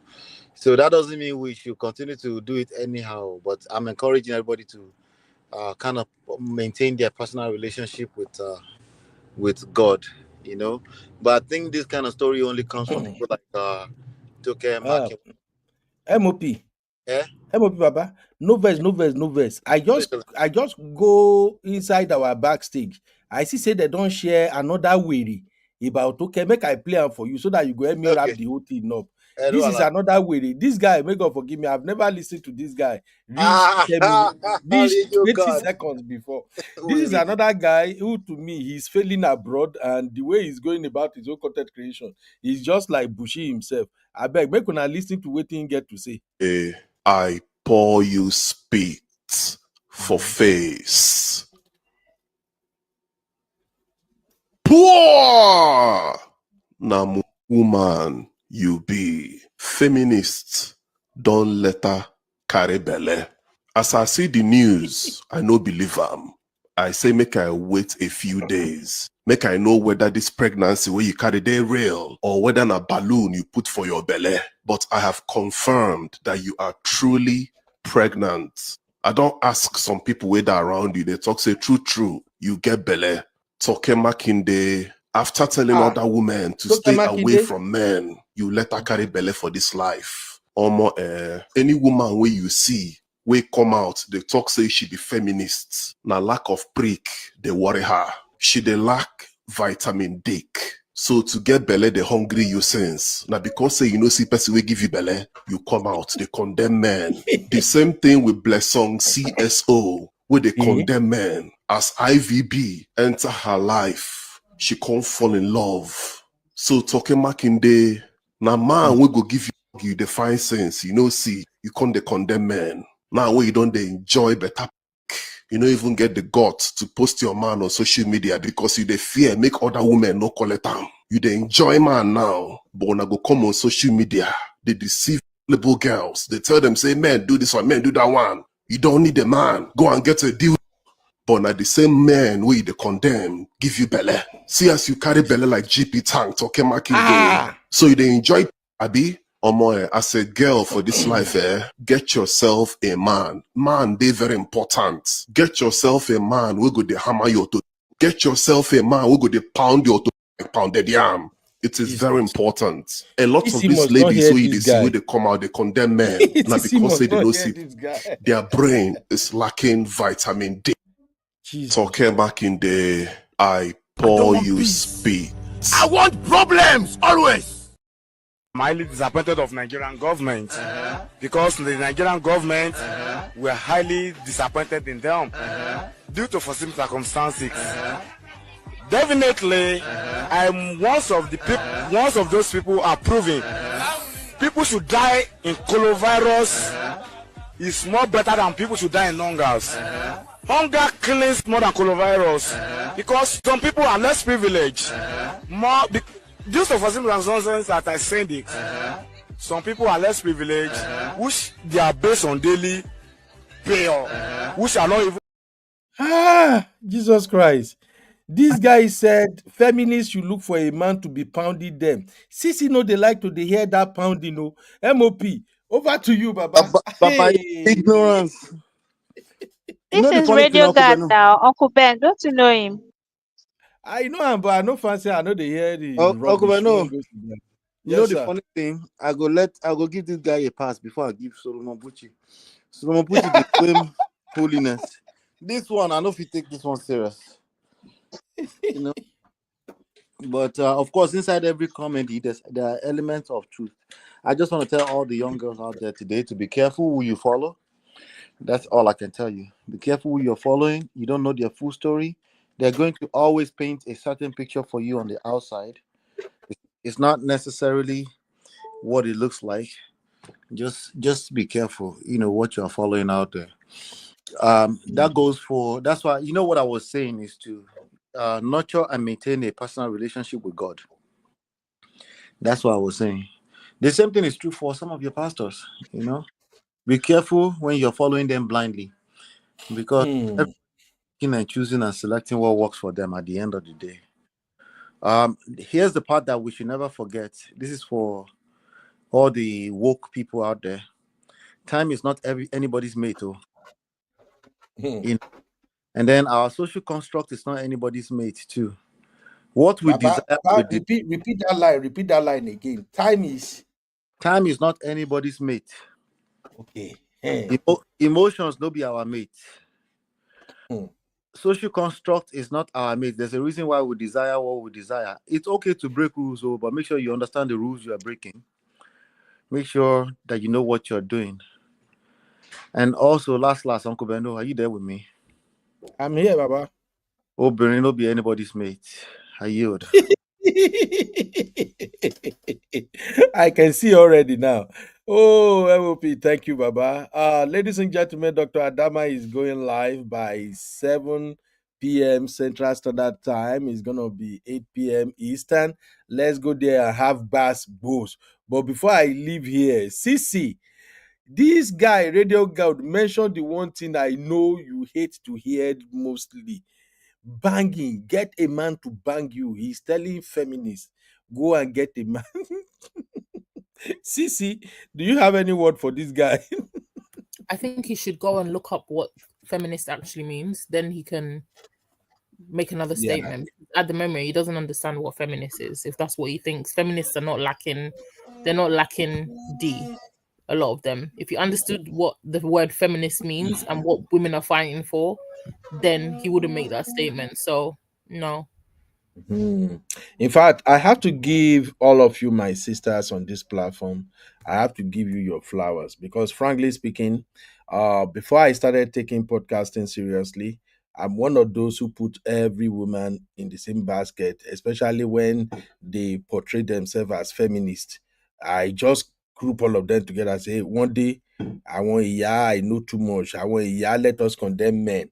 But that's why I love you guys here with una strong fighting and assertiveness. I remember the day you guys were like, "No, Uncle Ben, let me explain it to you. Feminism is about equality." And then you get the name where I think either D or Marriott, one of them introduced the other name that the women who run their mouth and like they are out to run men down under the umbrella of feminists, they are not actually feminists. They are not doing what feminism is all about. That there is this term, is it meandry, or I can't remember that term right now. But there There's a is that difference time. between feminists and there's a Mhm. difference between misandry. Okay, misandry is just the female version Misandry. of misogyny. So if people understand women that say, Oh, "Oh, this, that, oh, I hate men. Men are this. eh, Men are scum. Men are this. Then we can have a conversation. But if you don't understand the difference between a feminist and somebody who's a misandrist, then I can't have a conversation with you until you understand those two things. They're completely yeah, different. They're not the same yeah. thing. Just that. Thank you, Jade, my lovely sister. That's why I'm indebted to many of you because you guys have really changed me a lot too. Because I used to be coconut head Niger man. Oh, thank you, D. That's the D said feminism is not misandry, please. Exactly. So, and I appreciate. I think that show we did the show like I think you guys brought that topic up like maybe 2 or 3 shows, and I have to went back and actually research it, and I'm like, oh. So these people that are like, we got to put men down. We don't need men. But they are different from the people who are actually advocating for fair treatment for women. Those who are advocating that, hey, women are human, you got to respect women, you got to treat us equally. And when they are emphasizing treat us equally, it's not in terms of relationship or marriage thing. It's like in life generally, you got to recognize us as women. There is no need to put women down, things like that. So please, guys, if you, in case as a man you get to see this, and you are coming from my Ubudo, Niger, if you still have that mindset that any woman that is actually advocating for equity is a feminist, and when you say feminist you are using it in the negative connotation, please let us make correction. So I just wanted to say that for context. Okay, thank you, Sisi, for hanging in there and clarifying that. Shout out to my brother, man of prestige. this has been a very wonderful conversation. That's why I give God the glory that God always they lead me, because I know if we have not figured how to make Simbi a host, like when I was rushing to work, I would have stopped the show then. And yet after that time, all the real fam have really brought out several topics and they break it down. So you see how God works. So thank you, CC. Thank you, man of prestige. Big shout out to my uncle Dio, our own papi, and a huge shout out to our Auntie Grace. Auntie Grace actually opened the floor today and make it make sense for us. Big shout out to Dr. Adama. Oh, thank God. So Dr. Adama no even attack me today. It be like say that soap wey Baba give me, ma I take bath. The soap they work. And a huge shout out to the baby of the house, Abby. Any other Abby, na fake. You know, real.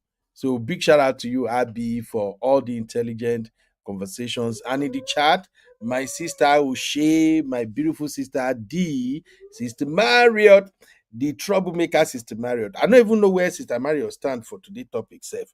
Sister Marriott no just give us. Usually Sister Marriott would not help me. They break her down, break her down. Sister Marriott no break anything down today. She just they throw sub shey na that one be sub. I know, no, she no throw sub. Sister Mario just the at least they codedly drop content in the chat. Back up by D. That's why sometimes I know they like their combination.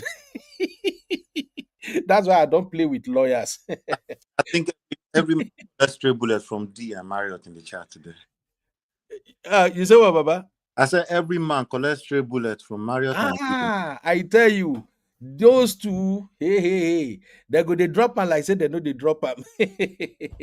Shout out to you, my sister Ashley. Always, Ashley himself, they bring him 100% accurate. My Onya Day, my beautiful sister, thank you for always supporting us. My Bill Palmer, Bill Palmer says she has been listening in the background. Bill Palmer, I haven't seen you for a while now. You almost want me to go station, go give a missing person report. But we love you all the time, my sister. Thank you very much. Luke, where are my girls? Kendra, all Sister of them. Thank you, Labelle, Sister everybody. Labelle was here. Yeah, Sister Labelle was here too. Sister Labelle, they drop am 100. The only thing is Sister Labelle no they come studio, but she will drop her own take in the chat always. God bless you, man, for all the support. Baba, my own AB himself. Baba AB. Baba AB, I no wan follow you go where you dey carry us go. I don't go that route before. My sister, they drag my blockers. I run out. Thank you, bros. We really appreciate your presence. Everybody who has been part of the show today, thank you for all your contributions. Samuel Kiwe, my paddy, nah, afa nah. When we go meet, may we do that thing, my brother. Thanks. Look, I appreciate. I can't go through everybody, but I just want you to know that we love you at the Roof Farm. We don't play with you at all. We appreciate you bringing it 100, and God will always bless you for being honest and calling things out. My M Joe, M Joes know they play too. They always drop it 100 all the time. So I would like to leave the studio by rounding up with what my sister O'Shea dropped, and I think it's apt. So, Sister O'Shea said, no Christian is pleasing God. Every Christian is saved by grace. Christianity is by grace, not by work. I hope this makes sense Absolutely. to everybody. So that would be my final take. Again, somebody should tell Buchi. Buchi is a very talented young man, and he speaks very well. I like how he talks and all of that, but unfortunately, I think he needs to listen more. You see, this content creation thing, if you don't listen to feedbacks, especially people who don't agree with your take in your comment and your chat, you are not going to grow.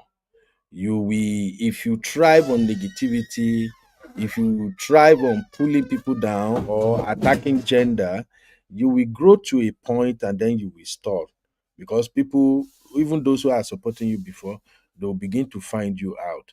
The same thing is happening to my guy, very dark man, right now. People used to support him a lot.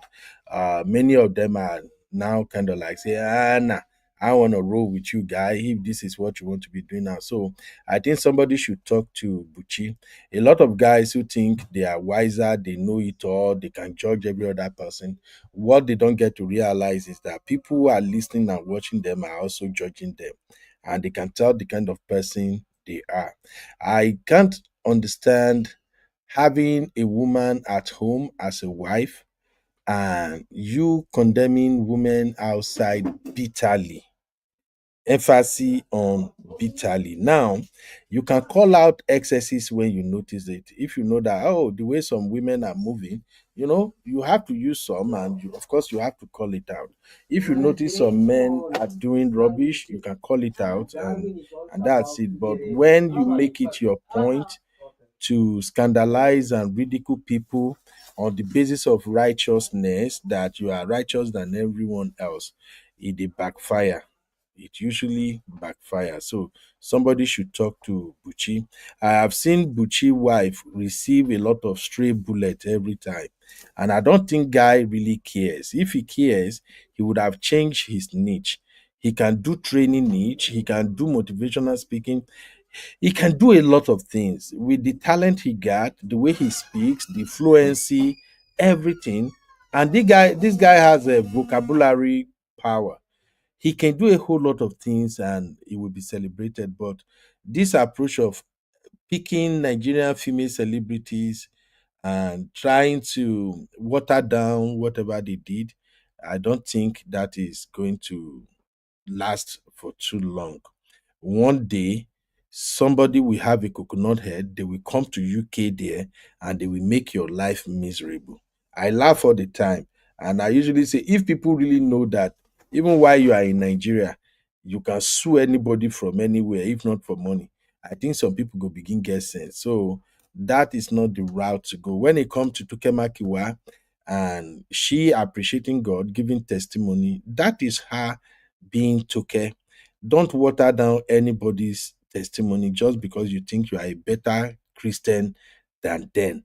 I don't even know the yardstick whether they take measure better Christian self. All I know is that on Judgment Day, I have just one request from Baba God. Make it just allow me, make I carry camera come. Make I record the judgment of all these people who are holier than thou. Then, if God recreate the world, I fit carry the recording come, make I come begin dey sell am, make money. Having said all that, thank you very, very much. I love you all. God bless you. Okay, bye bye. I don't want peace. I want problems always.